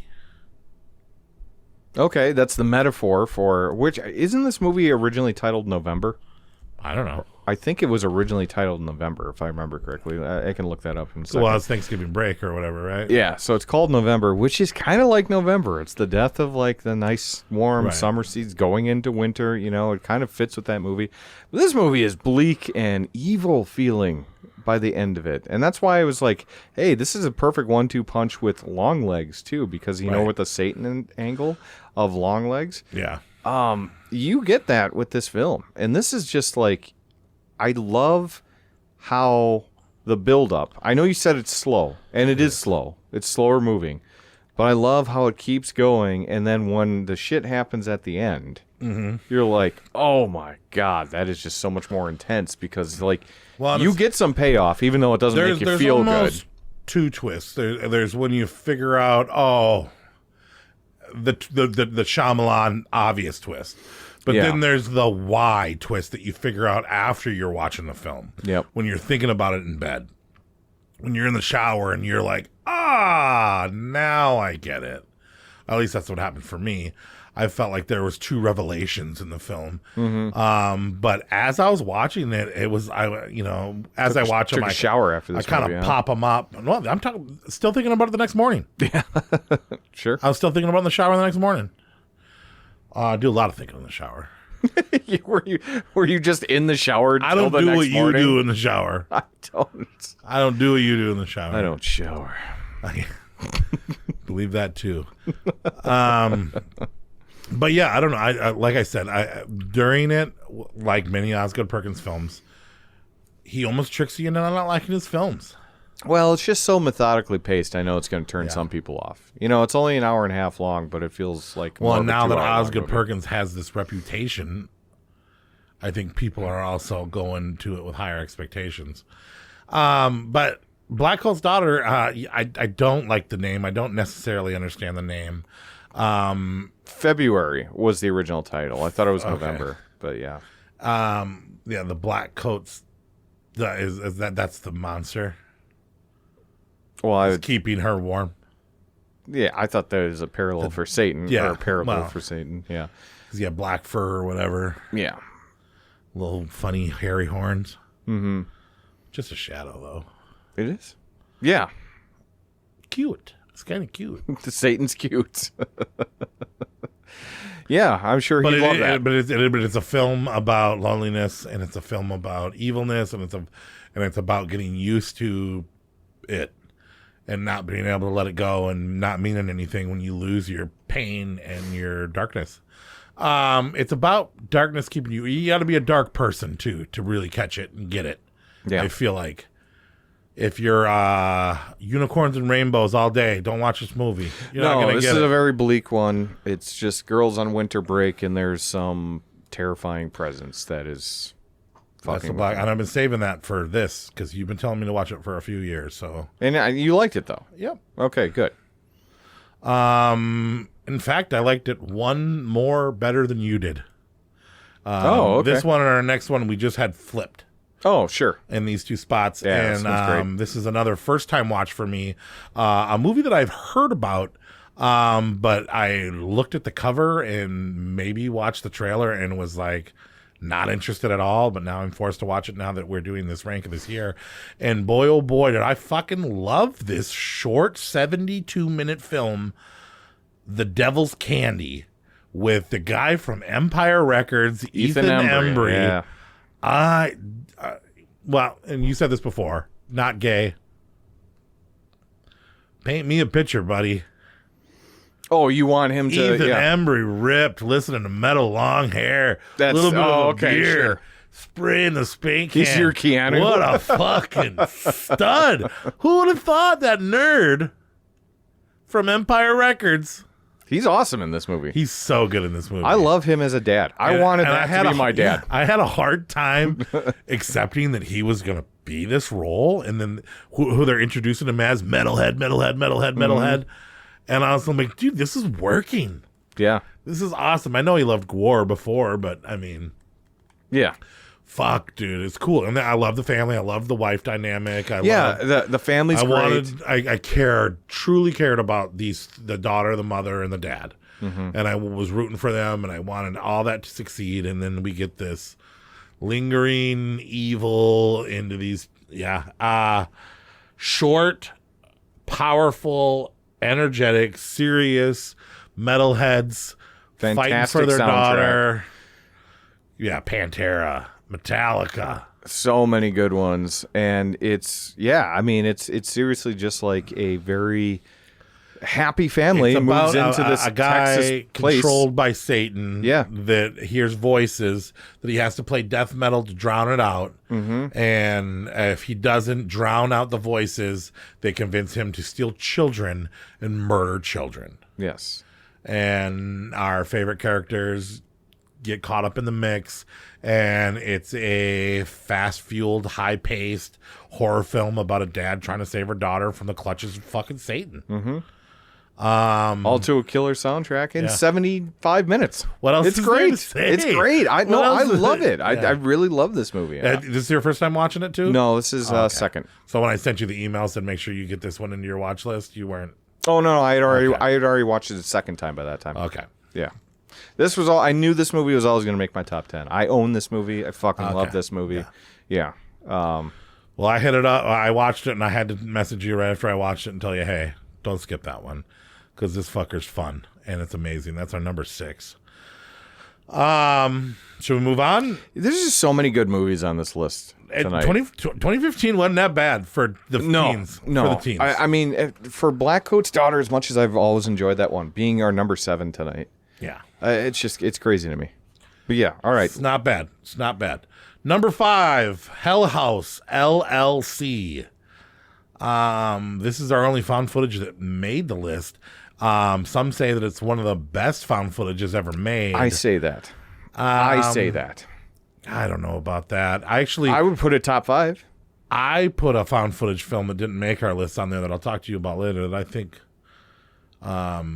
Really? Which one did you put on? Okay, but anyway. So, but anyways, House LLC, the Abaddon Hotel. Sure. The Abaddon Hotel is a old haunted thing, and Abaddon means like gateway to hell, doesn't it? No, old I scriptures? think it's a demon, isn't it? What is Abaddon. I think he guards like the gates of hell or something. Abaddon.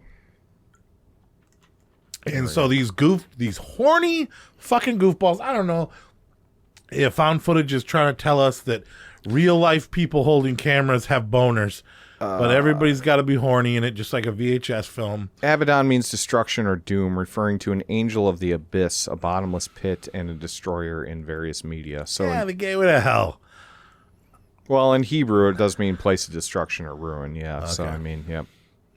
So these goofballs, one of them's got a girlfriend, the other one's got an erection, by the Abaddon Hotel. It's already scary. It's already spooky. Only one of them knows that it's actually haunted. They turn it into a tourist attraction for Halloween, with apparently brass balls that they just start sleeping in a dirty fucking all this creepy shit happens, and you're like, you know what? I'm just gonna put a mattress on the floor and go upstairs and go to bed. Fuck it. I don't even need to be close to your room. Yeah, right. Just put me in there. I'm just gonna leave the door open. No water, too. no place Not to shower, a big deal. no nothing. We'll get these cheap fucking doll dummies set up.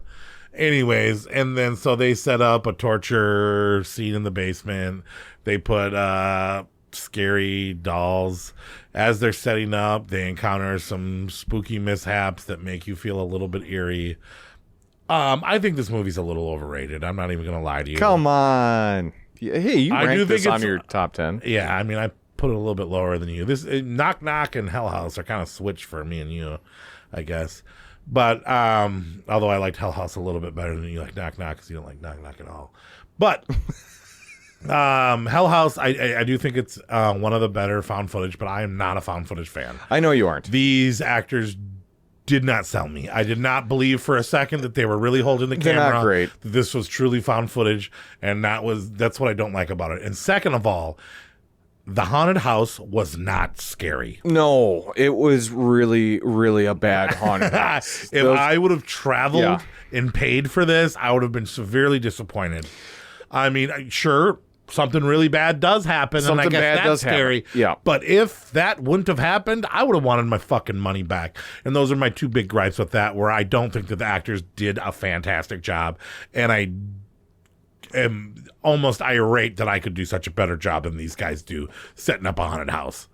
Sure. Their creativity lacked and other things lacked. But although I do think that the story and the full conception and the twist at the end and the iconic clown faces, and I think that's got some of the best scares of this year in this film, with the fucking clowns and the setups of that, where the that ones at the scared top you. of the stair. That's what scared you. When Well, these heads don't move. Well, their heads just moved. And Well, then their heads they don't move. catch him look at, or he's at the top of the stairs, or he's at the bottom of the stairs, or there's that guy sleeping on the mattress. So I that mean, this gets has you. got. I thought the scariest room was the guy up in the mattress with the girl. Yes. And over the head. And you know that bitch is outside that sheet. Yeah. And I know. And then you open up, and then she's still there. But the piano, The piano playing in the dark is fucking creepy to me. Okay.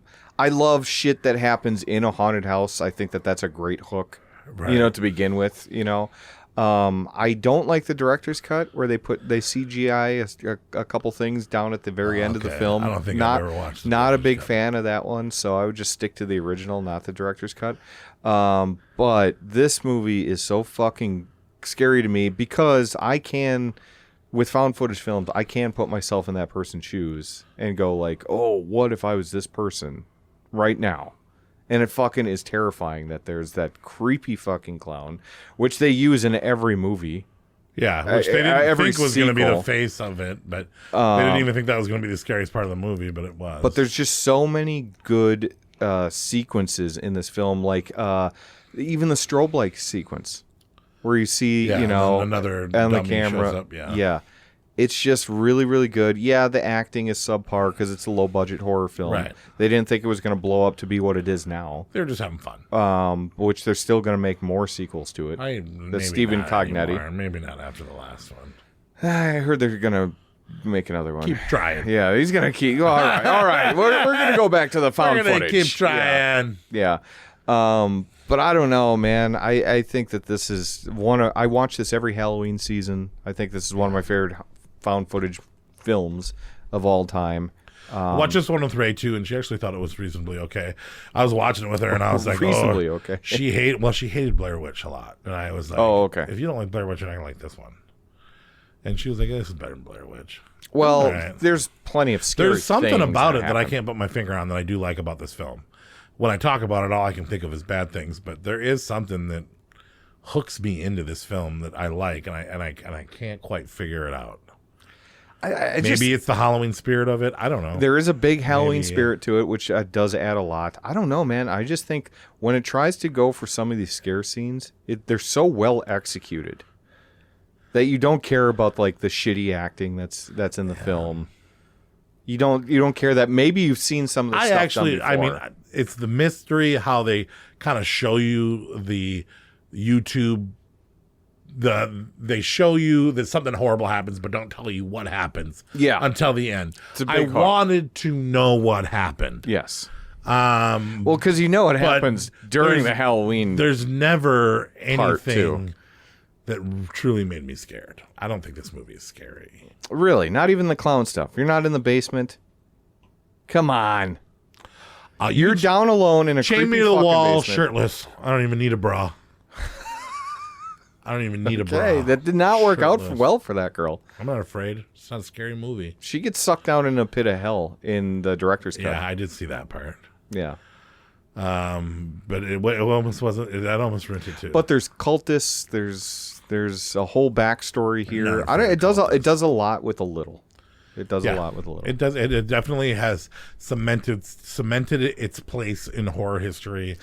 And especially as a found footage. And if any of our listeners have not seen House LLC, first of all, I'm jealous because now you get to watch it for the first time. But save it for this Halloween season. Watch it with the lights off. Halloween season, when you're going to haunted houses and stuff like that, it's going to get under your skin during that time. I think it will. Sure. Not Cory's, but it'll get under yours. Yeah, nothing gets me anymore. Number 4. Knock Knock does. Oh, yeah. Maybe if 2 clowns bust in and started trying to fuck you. Hi, we're wet. Fuck us. Look at your records. Maybe Fuck that us. would be it. Clothes are wet. Fuck us. Fuck me. His speech, that speech, dude. Do you remember the speech? I do, the pizza speech. Yeah. Free fucking pizza. And what? You're going to kill me? It's Halloween. Fuck us. I wish it was like I'm that. in the basement. Fuck us. All right, number 4. This one, fantastic movie. Amazing movie. 90% Western. 90% Western. 10% brutal. Amazing. Yeah. Savage horror. That is Bone Tomahawk. Bone Tomahawk. S. Craig Zoller's movie. I fucking love S. Craig Zoller. As a writer, as a director. This was one of the ones I waited last to watch because Is this a first time watch for you? No, I waited. Okay. I've seen this movie quite a few times. Okay. But I waited out of all 40 films I watched. This was one of the ones I was saving for last because I didn't know where to put it because it's a fantastic movie and you really want to put it high, but you know that the meat of the film is not horror. So it's got to get a deduction for being mainly a Western rescue film with fucking Wyatt Earp. Kurt Russell, basically Wyatt Earp. Yeah. I love the whole going cast after in this the film, man. troglodytes and going out on this Western and the guy with the broken foot. And it is such a good film. I every time I press play at the beginning, there's never any pausing. There's never any cigarette breaks. There's the pizza's burning. Burning the pizza. Everything's fucking going on. Because it pulls you in so good. It's such a good story, Western. Yeah. You're rooting for these guys so fucking badly. The cast is so incredible in this one, though. Come on. What, did you hear the original? Richard Jenkins. The original cast, though. What would that have been? Google the original cast for All right. Bone Tomahawk and tell me which one would have been better. Why don't you tell the listeners what this movie is about? It's basically about a guy who is a foreman and he breaks his leg going up on the roof and his wife's a nurse or a doctor or something. And then goddamn David Arquette and Sid Haig go around fucking with these these Indians that they shouldn't have been fucking with. Sid Haig dies as he does. And David Arquette runs away after disgracing an Indian burial ground, shows up to a town, runs into Kurt Russell. They don't like his shady, dirty face. They end up putting him in a jail. These special, extra savage Native Americans, cannibals, show up and take him back and revenge for him desecrating the goddamn burial ground. And then they take the nurse of the husband, Mrs. O'Dwyer, and the deputy sheriff, take them to some cave and torture them. And now crippled man, Wyatt Earp, old drunk Wyatt Earp, and I only wear white gunslinger have to go on a rescue against cannibal Indians to save an innocent young lady. Yeah, cannibal Indians, unlike what we've ever seen before. They're not just cannibals. They're fucking brutal. So what's that original cast? Well, I could see why you definitely like it, but I'll tell you the main stars would have been, in the role of the Dwyers, it would have been Peter Sarsgaard and Jennifer Carpenter, who were to play the Dwyers. From Dexter. John Bruder, who was Matthew Fox, the fancy one that talks shit all the time. Timothy Oliphant would have played him. Michael Wincott was in role for Buddy. People know him. But this is the one that I think that you're talking about here, where the role of Purvis would have been cast with Vincent Gallo. Perfect. That would have been wild. Couldn't have did better if you would have cast him Robert Pattinson. I mean, instead of what, David Arquette? I Vincent Gallo? I think Could you see Vince Gallo and Sid Haig together at the beginning of the film? Yes. Perfect. That would have been incredible. The cast is great. How it ended up, it's fine that it ended up. It's great that it ended up the way it did. But yeah, I don't know. The old cast was pretty. The good cast too. that we did get is Lily Simmons as Samantha, who is Patrick Wilson's wife. Yeah, Patrick Miss Wilson. O'Dwyer. Yeah, she's Miss O'Dwyer. Arthur O'Dwyer is Patrick Wilson. Then you have Kurt Russell as the sheriff. His right hand man, Chicory. I fucking love him. Richard Jenkins. You've all seen his face before. Matthew Fox from Lost was Bruder. You got David Arquette, Sid Haig, and Bruder did do pretty good. Yeah, I don't know. Anyways, it's a great cast. They're all in the West. They got to go on their horses. Everything bad that could happen does happen. They carry on. They have to leave a few people behind. Such a brutal movie. We got to cut off limbs. We got to fucking not sleep. We got to fight looters. It is an exhausting movie, and you are rooting for them so bad. And when the shit goes down fast. And I got to tell you, it's that one scene where they're in the cages, and we get that. I'll describe in the cave. Let's not spoil it. I'll spoil it in the awards. Okay. But some shit goes down in those troglodytes. I mean, okay, if you want to understand how bad these troglodytes are, these savage Indians, they poke out the eyes, cut off the legs, cut off the hands, impregnate the woman, and feed them fucking slop. Yeah, they make fuck dummies out of women. Yes. Every woman. Just to get them pregnant. And they just lay them on tables and... Yes. And take the men babies out. They cut out their vocal cords. Yeah. They put sticks in their eyes, cut off their legs and arms. Yeah. Just so they can breed. And these guys communicate by throwing, I don't know, what kind of bones in their throat so that they can make screeching monster noises. Yeah, they cut their throats open and then put, like, I don't know if they're bird heads or something in there. Yeah, they affect their windpipes somehow, so that they can scream like monsters to each other. And it is horrifying. Yeah. It sends a chill down your spine when you hear them screeching. Very suspenseful. Very suspenseful. Great thing. And I mean, it's horror because it is horrifying at the end. But it doesn't get there till the end. It's not horror until the end. No, it's definitely a lot of journey. And that's why, I don't know how you can say that movie's not horror, but then this one is. I don't know. But there's one that's even more so. But anyways, Tomahawk is amazing. Well, you should watch it. I would be upset if we made it our number one. I think the troglodytes I could see it being good enough to maybe be a number one. But yeah, we're dealing with monsters. It is horror. You don't think the troglodytes are closer to monsters than they are people at that point? What they do and how they behave? I mean, they feel more like monsters than they do people.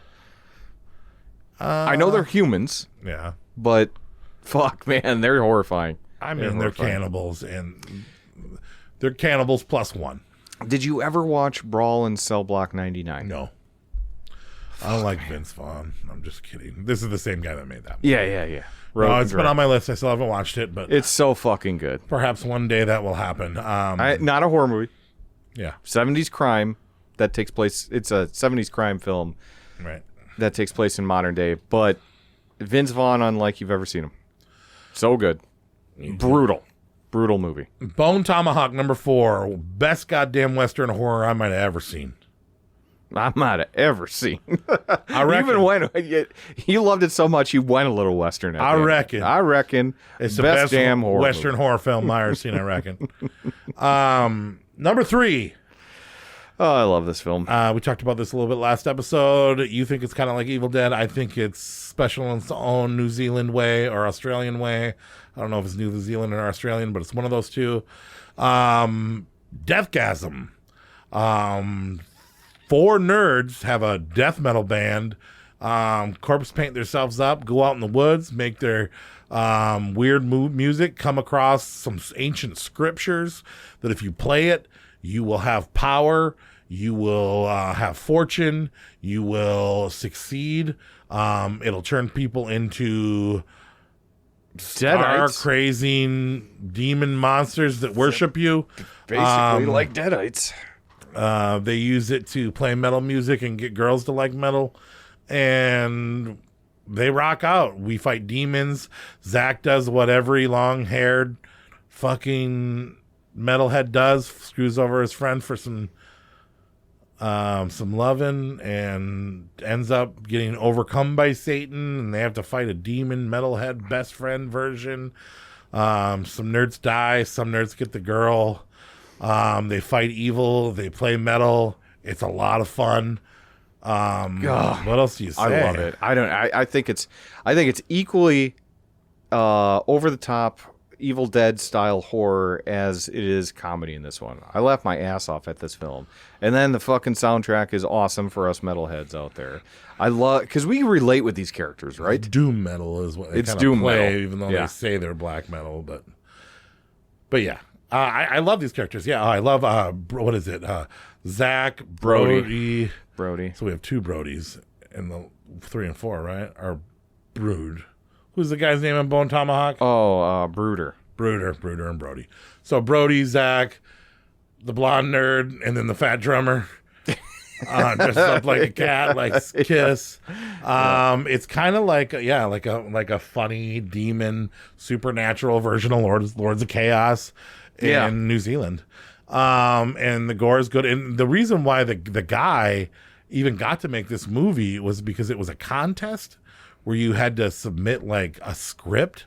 There was like, in Australia, they submitted like 50 scripts, and they picked his script as the most interesting, and then he got a certain amount of money to make a film. Really? And then they put it out and released it, and they made it.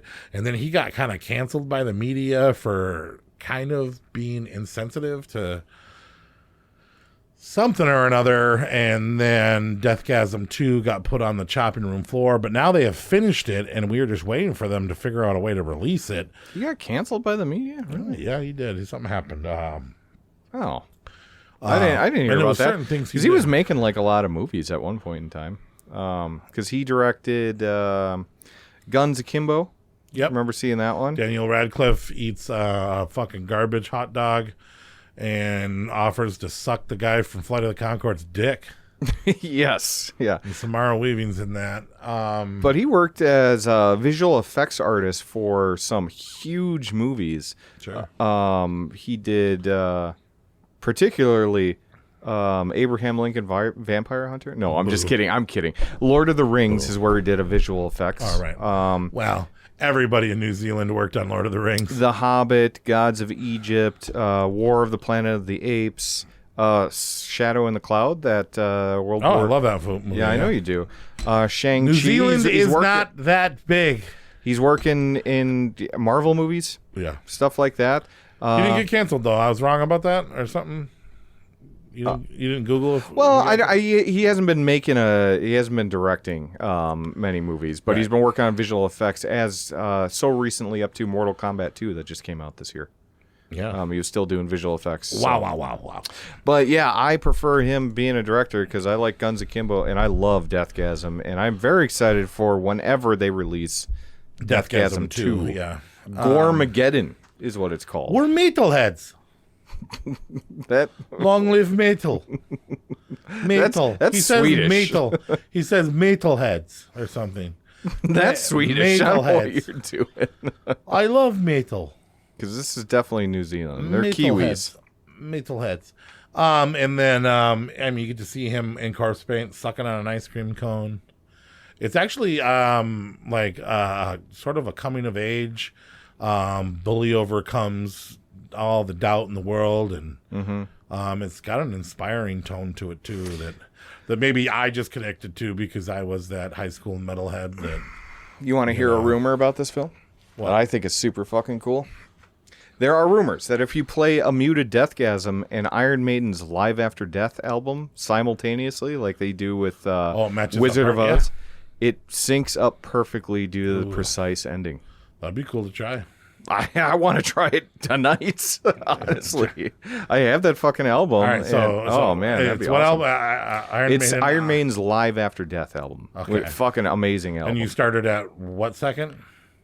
You just sync them up. The second the movie starts, hit play. It'll end. Yeah, and it'll go. That'd be fun to do. That's a movie night type of shit we should do. That is a movie night that we should be doing. That's the type of movie night shit we should be doing. Yep. We mute that. We play Live After Death. Yeah. That would be fucking cool. There's a bunch of other movies like that too that they claim. But yeah, Deathgasm number 3, low budget film to make it that high. Kudos to you. What a fun time. I don't know. Maybe if you don't like metal, you won't like this movie as much because it's more like the corny underground black metal type of stuff. But if you connected with like some of that black metal or like Lords of Chaos or well, I don't know. I mean, if you're a fan of Evil Dead 2, I think there's a lot to love about this movie. Yeah. Or some of like if you're not like Dead Alive, if you're not some fucking preppy jock loser, that's right. You're probably gonna like this movie. That's right. Deathgasm number 3. Number 2, your number 1, not my number 1.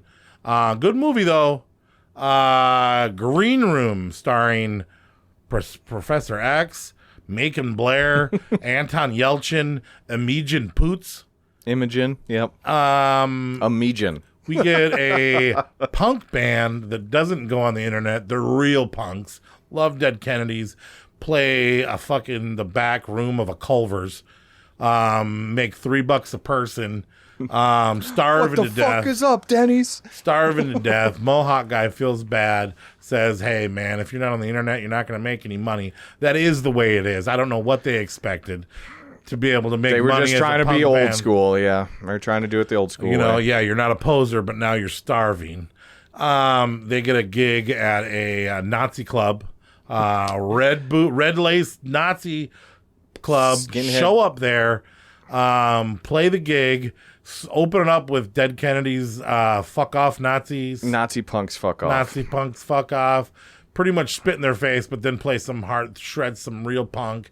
Win over some of the crowd, go back to get their gear, witness a fucking murder, get trapped in a green room, knowing that they're not going to get out there alive because of what they witnessed and who they're dealing with. It's a cat and mouse invasion film about It's a green room invasion film. Yeah, it really is. Can these 4 punkers outsmart Macon Blair and Professor X?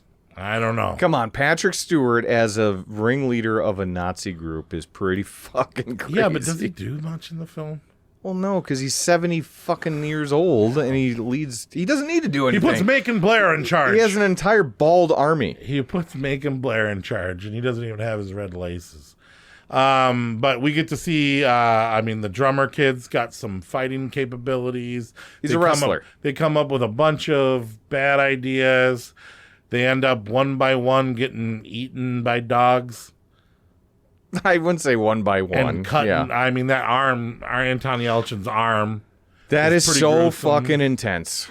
Oh my god. And that's what I fucking think is so horrifying about this movie is the realistic shit that happens to it. Like, you feel that no character is safe in this film. Oh, wow. The majority of it is guns and dogs. Yeah, I know. It's not a slasher movie or anything like that. But what happens It's to... kind of like a thriller, isn't it? What happens to Anton Don't you Yelchin think in the it's kind beginning? of like a thriller? No. I mean, you could argue that this would be a thriller. You could argue that, yes. But I think it's a fucking horror because it's Nazis. They're fucking horrifying. But then what happens to it makes you feel so on edge, and it's so intense. Like, the gore is very visceral and real in this one. When they slash that guy's belly open, or that girl does, it's like... Oh shit! I feel like that just happened in real life. I've championed this film since it came out. I've been a big fan of this film since it came out. Like, I've always liked this film. This recent watch is my least favorite watch of it. Were you pissed off about Knock Knock? No. I watched this was actually the first film I watched on the entire list. Okay. Ray watched this with me too. She wasn't too big of a fan. It feels like they kind of make bad decisions. You feel like there's maybe a different way. I think on both ends. Well, playing the gig at a Nazi bar, right? Not smart to begin with, right? You know, and then not knocking before you go get your phone charger, and then reacting the way you do, and you know, why don't y'all just pretend to be Nazis for a day? Get out of there. Hey, we're just one of you. We're just here for the I don't give a haircuts. fuck about that person. I don't give a fuck. I'm a Nazi too. I think it's scary because it's a Get very out of there and realistic situation. They accidentally walk in on a murder, and then all of a sudden the Nazis are like, well, we can't let you leave. But even how it's handled is real. Like, even the Nazis don't know what to do. Are we going to kill all 4 of these kids? Or do we let them go? What do we do? And it just handles so well. To be fair, IMDb, which we preach is the thing to go for, it says splatter horror number 2 and horror number 3. Psychological thriller was number 1 for this film, which I don't get the psychological thriller. Psychological thriller for Knock Knock. To put one at your number 1 that is questionably not strong horror, and then eliminate an Eli Roth film claiming it to be nothing of horror, I just think is a little hypocritical. But that's just me. You do you. Yeah. Green Room's a great film. It was my number 4, I think, or maybe even my number 3. I think no, it was my number 4. I have your list here. It was my number 4. It was your number 4 because Knock Knock was your number 3. Yeah, fantastic film. And Green Room was my number 1 for this year. I don't know. I saw it in the theater. I was lucky enough to see it in the theater when it's here for like a week. Yeah, I didn't see it in the theater, but I got it right away on Blu-ray. Fuck, man. And it is cool. was so I intense. like the setting. I like the situation. It's like, oh, this is interesting. I would like to know how this would play out. Do I think Anton Yelchin passed as a true punker? I don't know.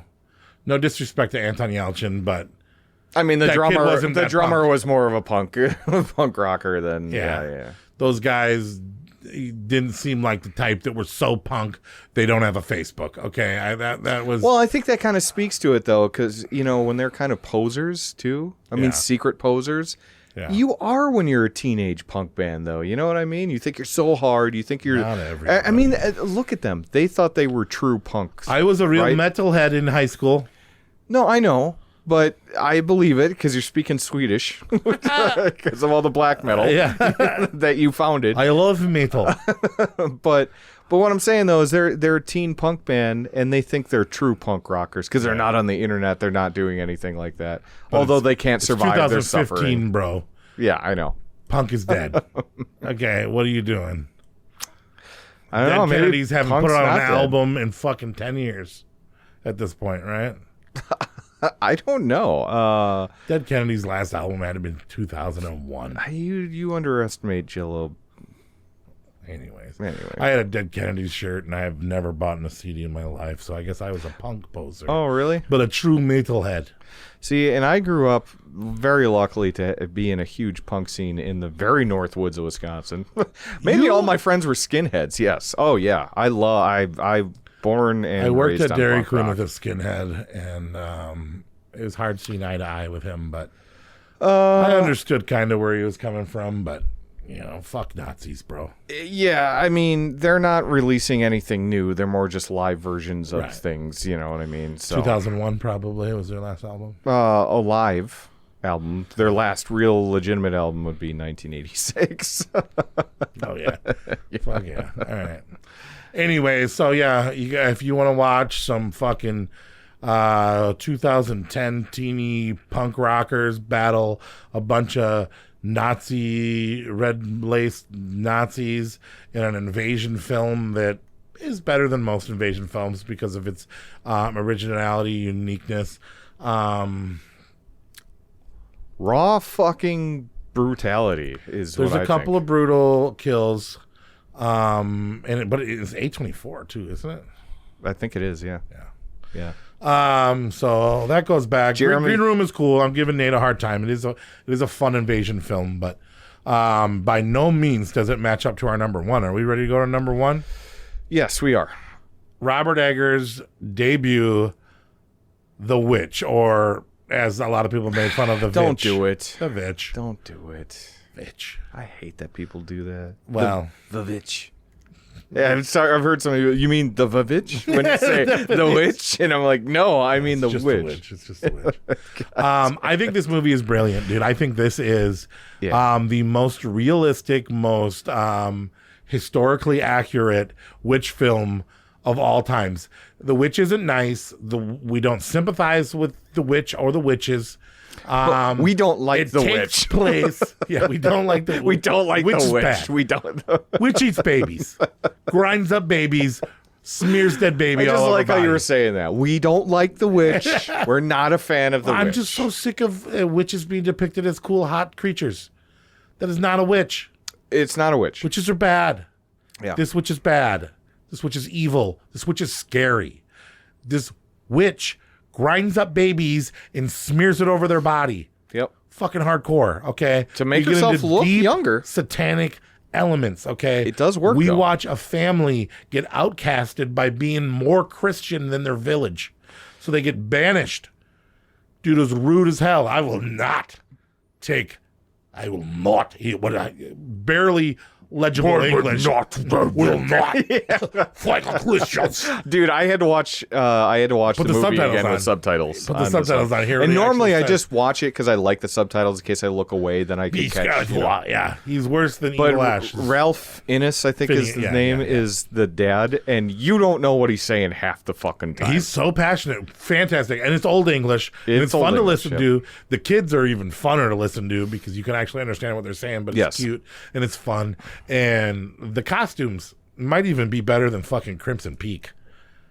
that shit is what their clothes looked like. This feels very real. Yeah. Yes. Historically very, accurate very real. in every way, down to the fucking detail.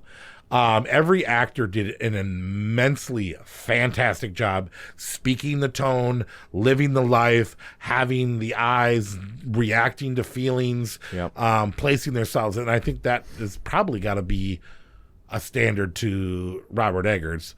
When we were talking about Lighthouse, I was saying that maybe Lighthouse is my favorite Robert Eggers movie. No. I was gonna say, when was the last time you watched The Witch? The Witch is the best. Yeah. And Lighthouse is also fucking truly fantastic too. Yeah. Nosferatu I do think is maybe a step down, but we'll see. We'll let time consume that a little bit more. But yeah, The Witch is the goat apparently was a nightmare. 80% of the filming was trying to get the goat to act on screen. He was really biting people, sending people to the hospital. It was truly an evil goat. It was Satan, unlike the 40 you picked up at the beginning of the episode. Yeah, Black Phillip was Satan. And, for all these suspicions and to be like, oh, there's no way that could be or that's going to be. And then just to watch the slow, creeping evil that never felt boring. No, never did it? It feels like it's not black and white, but but it's muted color because things weren't colorful back then. Exist. It's just real. Yeah, you see a berry every once in a while and be like, "Would you take a look at that? We should eat that." Take a look at that. What is that? It's true though. I mean, it cost more money to put color into things because you would have had to dye it and do shit like that. To live that life. And then to go back and then the terror of being out on your own and being left on yourself to fend yourself and then for your family to turn on you and to live with the guilt of losing the baby and then what the boy goes through getting raped by the witch and then getting returned and then having sex with God imaginarily. That was erotic, weird, right?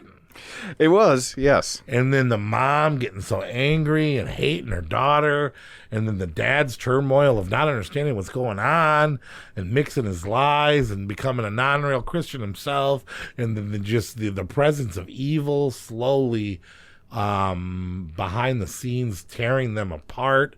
It's spooky. And then that end, spooky. And that end, dude, I love this movie. I love it. Yeah, the end's great. It's a very slower burn. If you're familiar with Robert Eggers, this should be no surprise to you. But you are if you're watching. Familiar with Robert Eggers, it's probably because you watched this movie. Yeah, that's true. But I mean, like The Lighthouse, like Nosferatu, like which is arguably like, Northman was probably his most. Those are all of his movies. Yeah. But I mean, like Northman had probably most action. Yeah, that felt like a real movie. Yeah. It was, this is they're all like real movies, but half the movie you're watching a family live the horrible, shitty life of the 15th, 16th century. Shaking in their buggy. Yeah, shaking in their buggy, chopping wood all day, killing. He didn't need all that chickens wood. And raising goats in the middle of the woods. Yeah, and you're not seeing witches fly around. Well, and then a family would turn on themselves. That isolation, that without that community that they had, I could see that happening. And but you are seeing crows eat boobs. Yeah. Who doesn't love that? That's a new one. Yeah. What's with his bird trauma? What's going on there? Crows recognize your face. They recognize your nipples too. They recognize everything. They'll remember you for like up to 2 years, and then they give gifts. They give gifts if you. And they're also they recognize their own face, and they're aware of the fact that they will die. No, I hear you there, but what do you mean bird trauma? Well, he has seagulls eating people in. Why the Robert Lighthouse. Eggers loves to have evil birds? Yeah, the Northman. I'd have to watch. Why again. does Dario Argento do the same shit? Yeah, some people just like birds. That's fair, and some people think birds are and evil. To be fair I personally think birds are evil too. Well, and to be fair to Robert Eggers, I would think that his is a little bit more sensical than Dario Argento. Yeah. Yeah, because that's I don't get it. Anya Taylor-Joy, this is the movie that made her famous, and she deserves it. What a fantastic job. What maturity she showed playing a 17-year-old girl. God, I would have loved to see the sequel. The fuck happens next? I don't know. It's probably good. Maybe it's not. I don't know. But The Witch, fantastic, dude. 5 stars. Was he gonna do a sequel? No. Oh, okay. You want to see it though, don't you? I don't know. No. What's it, Black Phillip? Lords of Salem, you talking about? Walking in to another farm. Hello. Would thou like to live this? It was all right. It was all right, dude. It was kind of spooky. His little whisper voice. Oh yeah, I liked it. Would thou like to live So you truly rate Green Room higher than The Witch? I enjoy Green Room more. Yes, I think you could argue that, and I would understand if people say this, that The Witch is a better movie than Green Room, or better made movie. But in terms of sheer entertainment, I don't know. I don't understand you there, Nate. Calling you out. I don't know. I don't know how one could say. But The Witch is our number one, and I'm happy about it. And what a fucking great witch movie. Let's recap. Number 10, Crimson Peak. Number 9, He Never Died. Number 8, Knock Knock. Number 7, The Blackcoats Daughter. Number 6, The Devil's Candy. Number 5, Hell House. Number 4, Bone Temple, I should say, House LLC. Number 4, Bone Tomahawk. Number 3, Deathgasm. Number 2, Green Room. And number 1, The Witch. Pretty good list for 2015. It's a great list. I'm not dissing it. Let's talk about movies that you are mad that are not on our list. And I would say easily, I was a little disappointed that The Visit, M. Night Shyamalan's The Visit, didn't make it. That was my number 14. I enjoy that one a lot. I mean, that was my number 12, and it didn't make it. The Gift, a little bit too thriller, but I actually thought that was a pretty good psychological thriller. Shout out to Tale of Tales and Tales of Halloween, 2 anthologies that were very different, but both had some redeeming qualities that I thought make those both admirable anthology films. Have you ever watched Tale of Tales with Salma Hayek and that fucking ogre? It's a medieval I didn't catch that one. Horror thing. And then Tales of Halloween is a very low budget, high octane, parts of it you hate, parts of it you like, anthology film that I thought was pretty okay. Krampus, you believe maybe should have been on this list, but I don't know. I'm just Krampus out. Yeah, I don't need to see that movie anymore for a while. Bagul returns too much in Sinister 2, doesn't he? He does. I do like that Bagul. movie with what's his face in it, James Ransone. Rest in peace. Yeah. I like him. I like that movie for him. But yeah. Shout out to Dude Bro Party Massacre 3. I fucking find that movie hilarious. I we don't played care. it on your birthday. I mean, like I said, it's you guys didn't like it as much as I did. Modern day trauma-esque film. I thought it was so fucking funny. But at the end of the day, they needed to put a little bit more work into that film. That's why That's just they'd what I think. ruin it. You'd go against what the film's about. Yeah. Okay. Maybe you're just such a dude bro that you get it. I don't know. Look, I would feed the box of carrot. I'm telling you that. Goosebumps came out this year. Did you watch Baskin? I didn't actually watch Baskin. Very heavy movie. How come it didn't make your list? It was actually Too that heavy. was my number 14. Yeah, Visit was 15. Baskin is what is it? It's some Eastern European it's country. Super evil. Hungarian or something, but it's super evil. Patry says it's really great. It's on super AMC. evil. It was just one of the 5 I didn't get to. It's very, very intense, very graphic. I sort of still like I Spit on Your Grave 3. I don't know why. The Poltergeist remake was a fucking disgrace. I hate that movie so much. Stung was a kind of fun bug Surprised movie. you didn't like We Are Still Here at all. Yeah, I got. I thought that was like here. that reminds me of like I just hate Italian ghost movie. Barbara Crampton's hair. Yeah, her playing an old woman. Something about her. Yeah. Did they age her? They made her look like a frumpy old woman. Yeah. Oh, and I hated doing it. With a bob. Yeah. It just turned me off. It just turned me off, and I didn't think that the ghosts were cool enough at the end. I've watched that movie a few times trying to understand why other people like it so much. I don't. I just don't. I don't know why. I just don't. I just don't. Sharknado 3. I know there's people who love that. I think because it goes like House by the Cemetery Martyrs at the remake. end.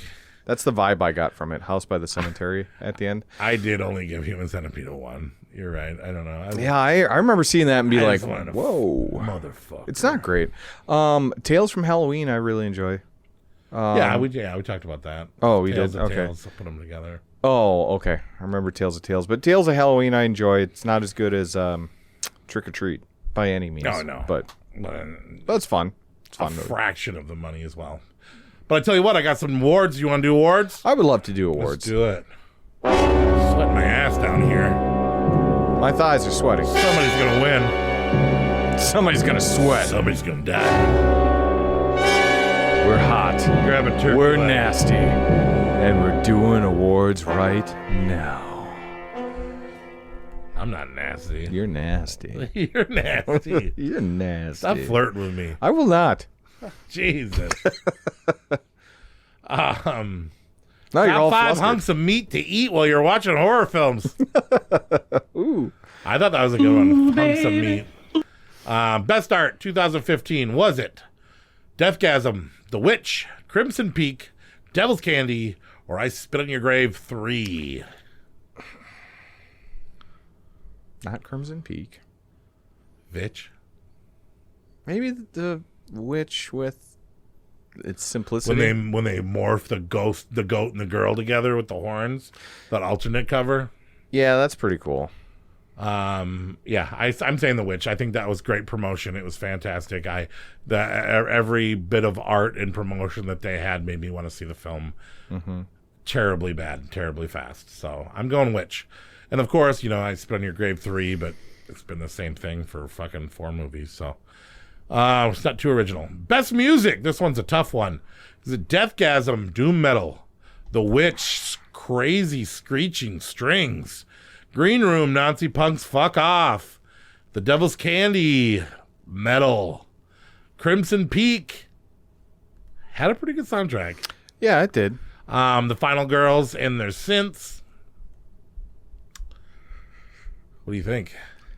I'm looking up the actual soundtrack to the actual soundtrack to fucking Devil's Candy isn't on there. Oh, great. On IMDb, which sucks. It's got to be that riff that they actually got from the book, that doom metal. Yeah. Oh, I love it. It's Devil's so much. Candy. Yeah. You're saying Devil's Candy? I'm saying Deathgasm. Oh, okay. The Deathgasm. Oh, good. Then we covered it because that was the only toss up for me. Okay. I do like the black you didn't metal. You didn't like the punk in Green Room? I mean, it's your fucking favorite movie, dude. It is my favorite movie, but not for the soundtrack. Yeah. Right. Not for them covering a song that I do know and then the 10 seconds of the other music that I heard. Yeah. It doesn't have a big soundtrack. Okay. That ain't your number one. It is my number one. Unfortunately, it's our number 2 tonight. Nate says Devil's Candy, but who can trust his opinion anymore? You doubt me on Devil's Candy? Gore Award, was it Deathgasm, Bone Tomahawk, Scout's Guide to the Zombie Apocalypse, Green Room, or The Final Girls? This is tough. Bone Tomahawk. Because of that one scene. No, there's more than one. Well, there's the one scene that makes it maybe. Basically, when they enter the cave. Yeah. I don't know. I'm giving it to the Scout's Guide to the Zombie Apocalypse. Really? There was so much of it, dude. Yeah, but that dick in his hand looked really real. And then he threw it, and it landed right in the guy's mouth. They're throwing dildos in Deathgasm. Yeah, Deathgasm should have got it too. Bone Tomahawk, it was very realistic, but there just wasn't enough of it. I mean, there was bones breaking and broken bones and sandy cuts and things like that. A man cut in half, a man's chest ripped open and putting it. Right. Okay, all right. You want to save it for maybe something else. Okay. All right.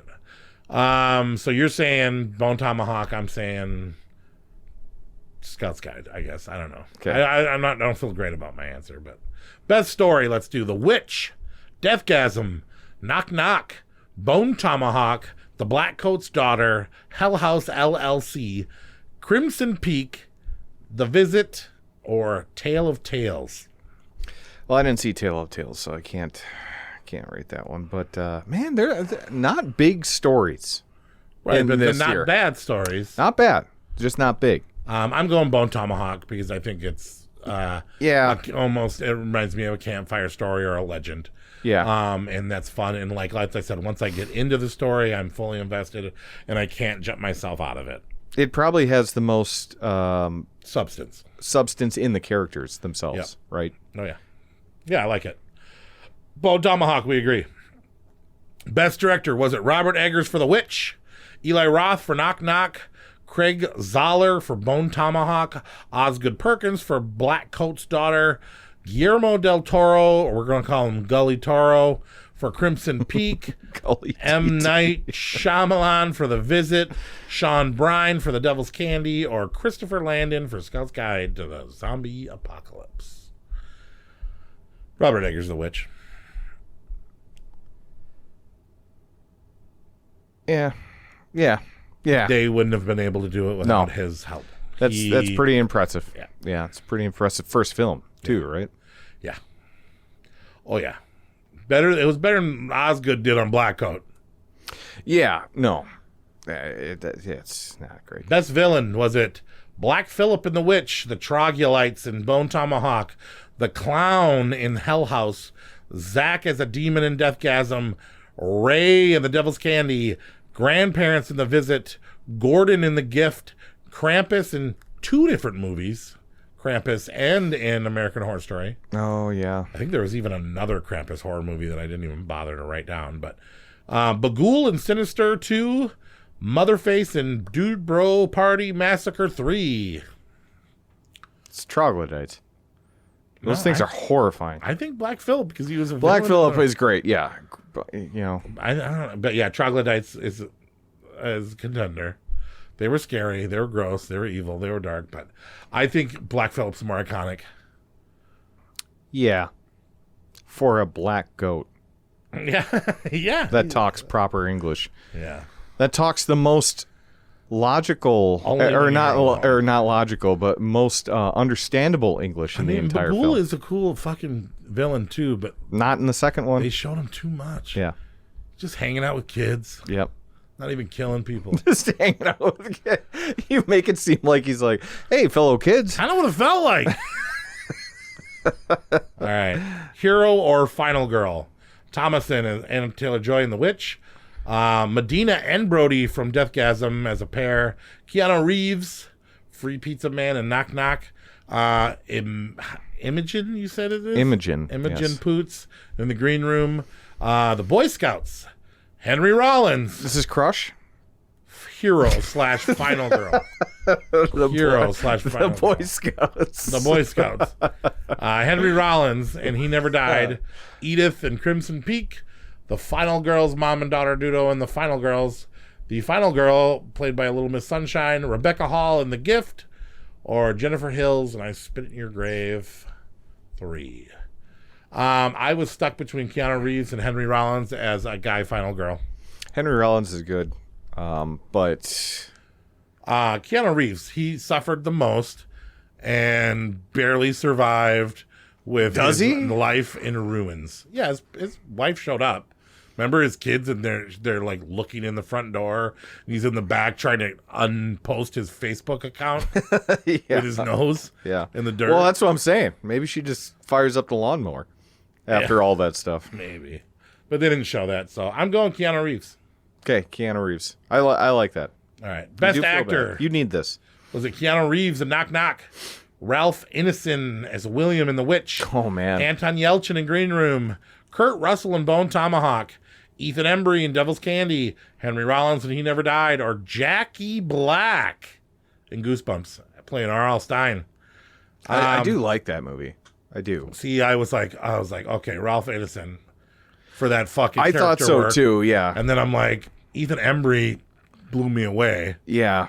He's really great in that film. But then, like, Kurt Russell, dude. I know. Oh, man, I don't know. I think I'm going to give it to Ralph Ineson just for the I'll give the it to Kurt speech. Russell. I'll give it to Kurt Russell. But yeah, okay. Best Actress. Anna Taylor-Joy in The Witch. Ana de Armas or Lorenzo Izzo in Knock Knock. Imogen Poots in Green Room. Emma Roberts in The Blackcoats Daughter. Jessica Chastain in Crimson Peak. Rebecca Hall in The Gift or Toni Collette in Krampus. I don't think we can give it to anybody besides Anya Taylor-Joy. What do you think? Yeah, probably Anna Taylor-Joy. Anya Taylor-Joy. I mean, turned her into a household name almost. It did. Yeah, it really did. Crusher, Babe. Brie Olson. Human Centipede 3.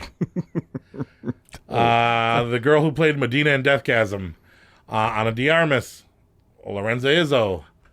Whoever the chick was that played Mrs. O'Dwyer.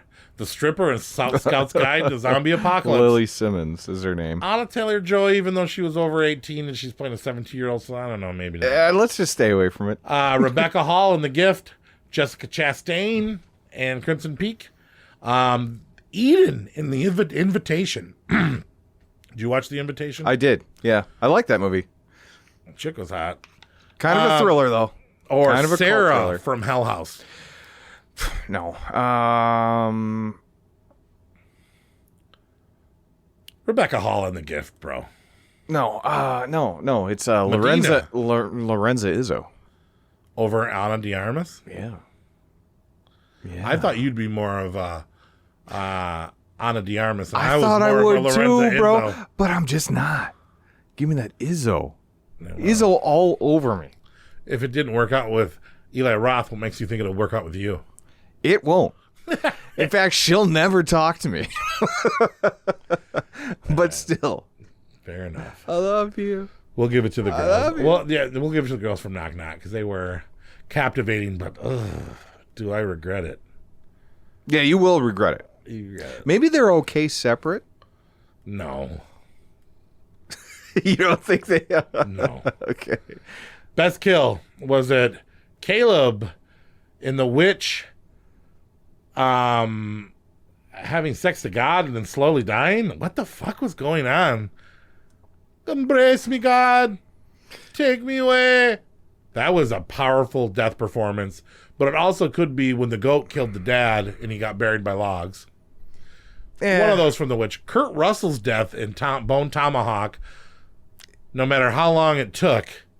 A real long time. Oh my God, with that hot stab and that fucking Cuts slow. open his stomach, puts a boiling hot metal flask in his skin in the wound. And then, yeah. And then puts it back up. Yeah. And then, they damn near cut off his hand, right? Oh God, it was rough. Yeah. Man.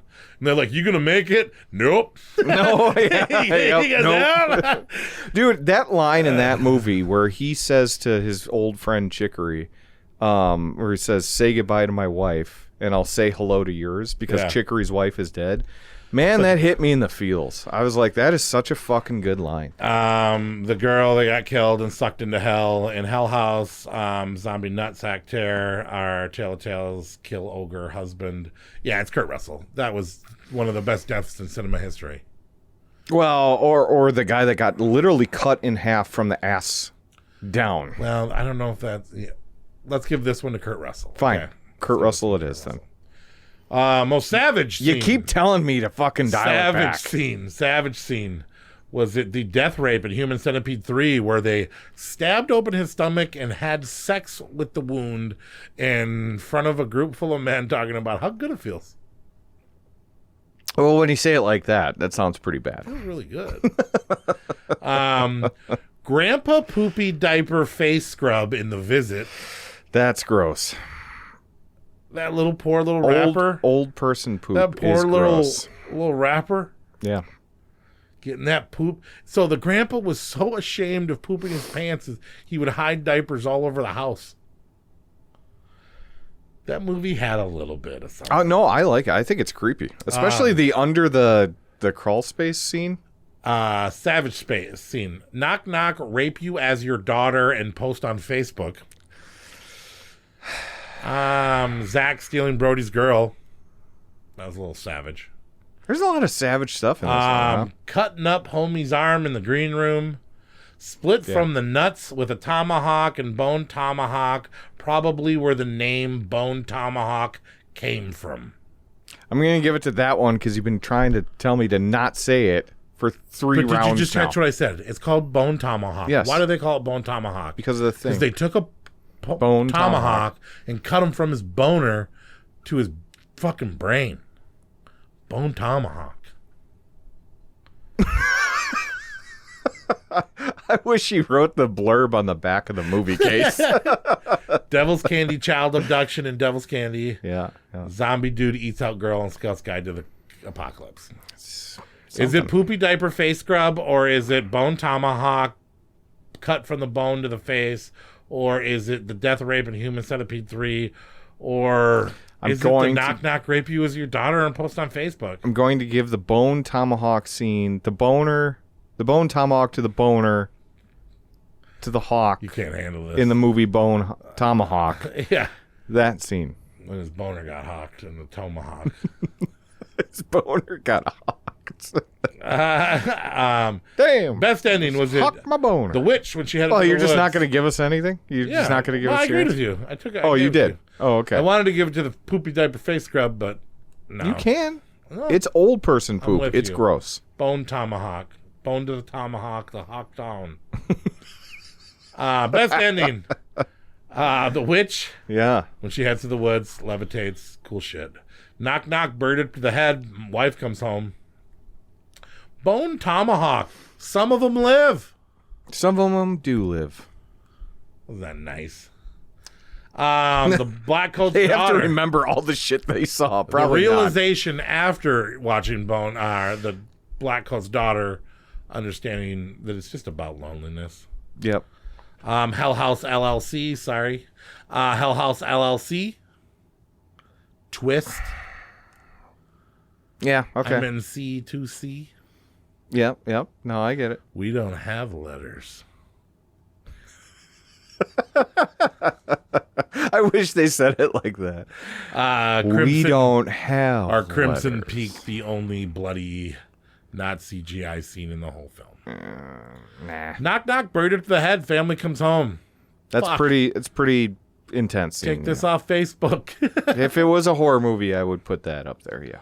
All right, let's get Take into this off Facebook because he's screaming.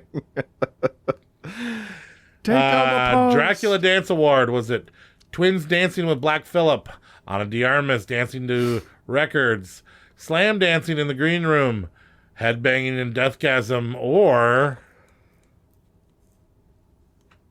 what was the dance one you were talking about? Tina from The Final Girls. Tina dancing with oven mitts on. I love that. I think that's my favorite part of the film. Let's give it to that one instead of the Twins dancing to the Black Phillip. Blue Poly 2 Fight Award. Was it Metalheads versus Demons with Dildos? Yes. Was it Sexy Girls versus The House? Was it Drummer versus Fat Nazi in Green Room? Was it Kurt Russell versus Troglodyte Cannibal? Was it Metalhead Painter versus Crazy Fat Dude? Was it Henry Rollins versus the World? Or Scouts versus Zombies? Yeah. There's a lot of good ones. There's a lot of good ones. Metalheads versus Demons with Dildos. I like it. Sexy Girls versus House. Yep. Drummer versus Fat Nazi. Mm-hmm. Kurt Russell versus Troglodyte Cannibal. Pretty good. Metalhead Painter versus Crazy Fat Dude. Like that. Henry Rollins versus the World. Pretty good. Scouts versus Zombies. Bet. No. I don't know. Drop out that Kurt jumpsuit, let me Russell smack that fat seems ass. like the most epic, but the funnest one to say is maybe Metalheads versus Demons with Dildos. Yeah. Yep. Yeah. Yeah, I always love that one. That's yours, Paul. Metalheads versus Fighting with the Demons dildo. That's you. That's what makes us think of you. And the main top cosplay award, was it, you want to see him dress up as Black Phillip? A goat? Just a black goat. Maybe him get a couple of his friends and they could be the Deathgasm band. That'd be cool. Maybe like to see him as a red boot Nazi. Maybe him and a couple of his friends could be the Hell House Clowns. Or old Krampus. Sorry, asshole Krampus. No, I want to see Black Phillip. Yeah, Just Black give me Phillip's Black epic, Goat. too. Yeah. All right. Best tape or physical media you got from 2015. What do you got, Nate? I'm trying to think if I even have a VHS from this. I don't. I got one. You have the Witch. Where'd you get that one? It's actually the VVitch. Yeah, it is, Corey. Yeah, it is. Evil takes many Where'd forms. you get that one? It's Death by VHS as well. Oh, it is. Okay. Still sealed. Nice. That's a pretty awesome looking cover, though. Faith will be tested. Evil will be revealed. I ordered a pile of movies from Katie Video. Really? Yeah. You ended up getting a good deal? No, but I mean, it wasn't bad. Like I mean, 30 I didn't bucks a order a piece. pile. No, they're at 20. But one was a Killer Clowns reissue. Oh, yeah. And she does such fucking good work. I got the Sleepaway Let's Camp see one how from the her. rips are. They're great. I've got a couple already. And the Sleepaway Camp reissue is fucking like, it can't be better. It feels like a VHS, looks like a VHS, but looks great. And then the covers. I mean, Katie Video is awesome. And then Smell Death like by it? VHS. Amazing. Does it smell like a VHS? It smells too new, and that was my complaint, and There it that's is. why I gave her There it is. 3.5 stars on Google. Didn't smell. Fuck small business. You get the smell right, or you don't do it at all. All right, so 2015, You're the Witch, and metal music, Metalheads. Coming up next in movies in the world. Until our next episode, 2 movies will be coming out. One for sure is horror, Ice Cream Man remake by my man Eli Roth. Very excited to see that. You think it's going to be good, though? I do. I think it's going to be really fun. I think it's going to be better than any of the other horror section films. Yeah. Does that include Thanksgiving then? That's not a horror section, technically. That's Oh, it's not. okay. It started with Jimmy So and he's Stiggs. putting it under his own label. Yeah, Jimmy and Stiggs, and then it was that other Dream one. Eater? Dream Eater. And then I believe this is the third. Okay. Ice Cream Man. I don't think it's going to be great, but I think it's going to be No, I don't think it's alright. going to be great, but it kind of looks like a nice, like, the children type of thing. Yeah, it might be quick and gross and fun and be like, I can't believe I've seen this in the movie theater. Yeah, I think we're going to have that vibe.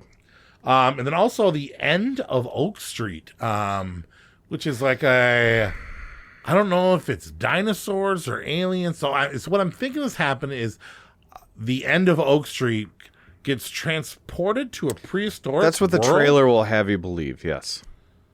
Or is it that the world splits open and then prehistoric monsters come from the split open world? It looks within like the core of Earth. It looks like that neighborhood got cored out of the Earth and transplanted to a different world, Yeah, where and dinosaurs now- still exist. And then dinosaurs. The thing is that The first time I saw the trailer, I was not into it, but I've seen the trailer every movie I've went to for the last 4 shit months. are they and I'm plugging this actually movie. starting to get interested in it.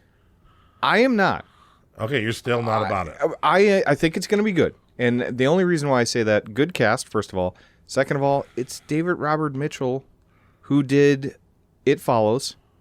And Oh, he- really? And he hasn't. Yeah, he wrote and directed it, so it's But you his don't own think movie. it's going to be good?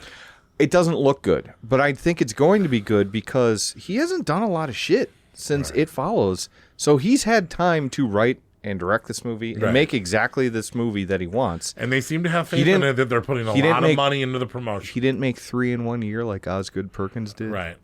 Where they're all just like, yeah, I that's don't not know. bad. At first, I was like, this looks dumb. I don't like this. I don't understand it. I don't think that we need this. But after watching the trailer 40 times, I'm truly curious. The writer and director of It Follows make you more excited about Yes. it? Yeah. Yes. Yeah, me too. Yes. So Took him fucking long you enough think to Ice make Cream another Man one. or End of Oak Street's going to be better? I think I'm going to enjoy Ice Cream Man more. That's just my Okay, personal well, taste. okay. Yeah. What about you? A horse apiece. I think they'll both be mediocre, but I don't know. I'm actually super curious about both of them. I love everything Eli Roth does besides Borderlands. And Yeah, the one caveat. and I went and saw Borderlands like in the theater, like right when it came out. I know. It was dumb. But I don't know. I think I could be really surprised by End of Oak Street. I'll take End of Oak Street. You can have Ice Cream Man. Okay. There you go. We'll do it that way. On our next episode, we are doing Sleepaway Camp. We're heading off to Camp Arawak. Mm-hmm. And I'll tell you what, I watched the first one last night with Ray, and did she love it? Please tell me she just loved go it. on Letterboxd and Oh, see she it. rated it. Okay, I will check her Letterboxd. And check out my review of it too. Maybe It doesn't blow dead dogs. I know that. It does not blow dead dogs. It is fun. Oh. And I can't wait to do this. I've been wanting to do this for a couple of years, and before the summer's over, we're going to get it in. So we're going to do that. So it's kind of our end of summer. Catch up on your Sleepaway Camp, and then we'll be back in a couple of weeks with that. So, all right, something funny. Nate, that's just insert something funny here. Yeah.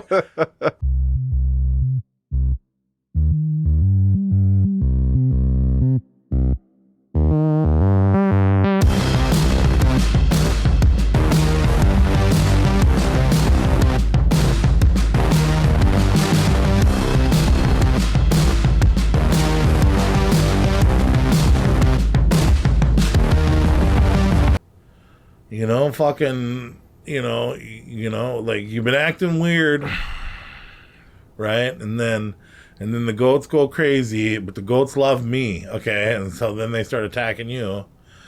And then they knock you into a pile of sticks and crush you. Then I take my clothes off and wander out into the woods with a goat. I'm gonna fuck the goat. Yeah. Maybe I'll fuck the goat. If you're not Black Phillip, I'm gonna fuck you in the woods. Look, goat. If you're not Black Phillip, I'm gonna fuck you in the woods. Just so you know. You Black Phillip goat. Bleh. Bleh. You better be, for your sake, you better be Black Phillip. I don't know what I'm gonna do with you.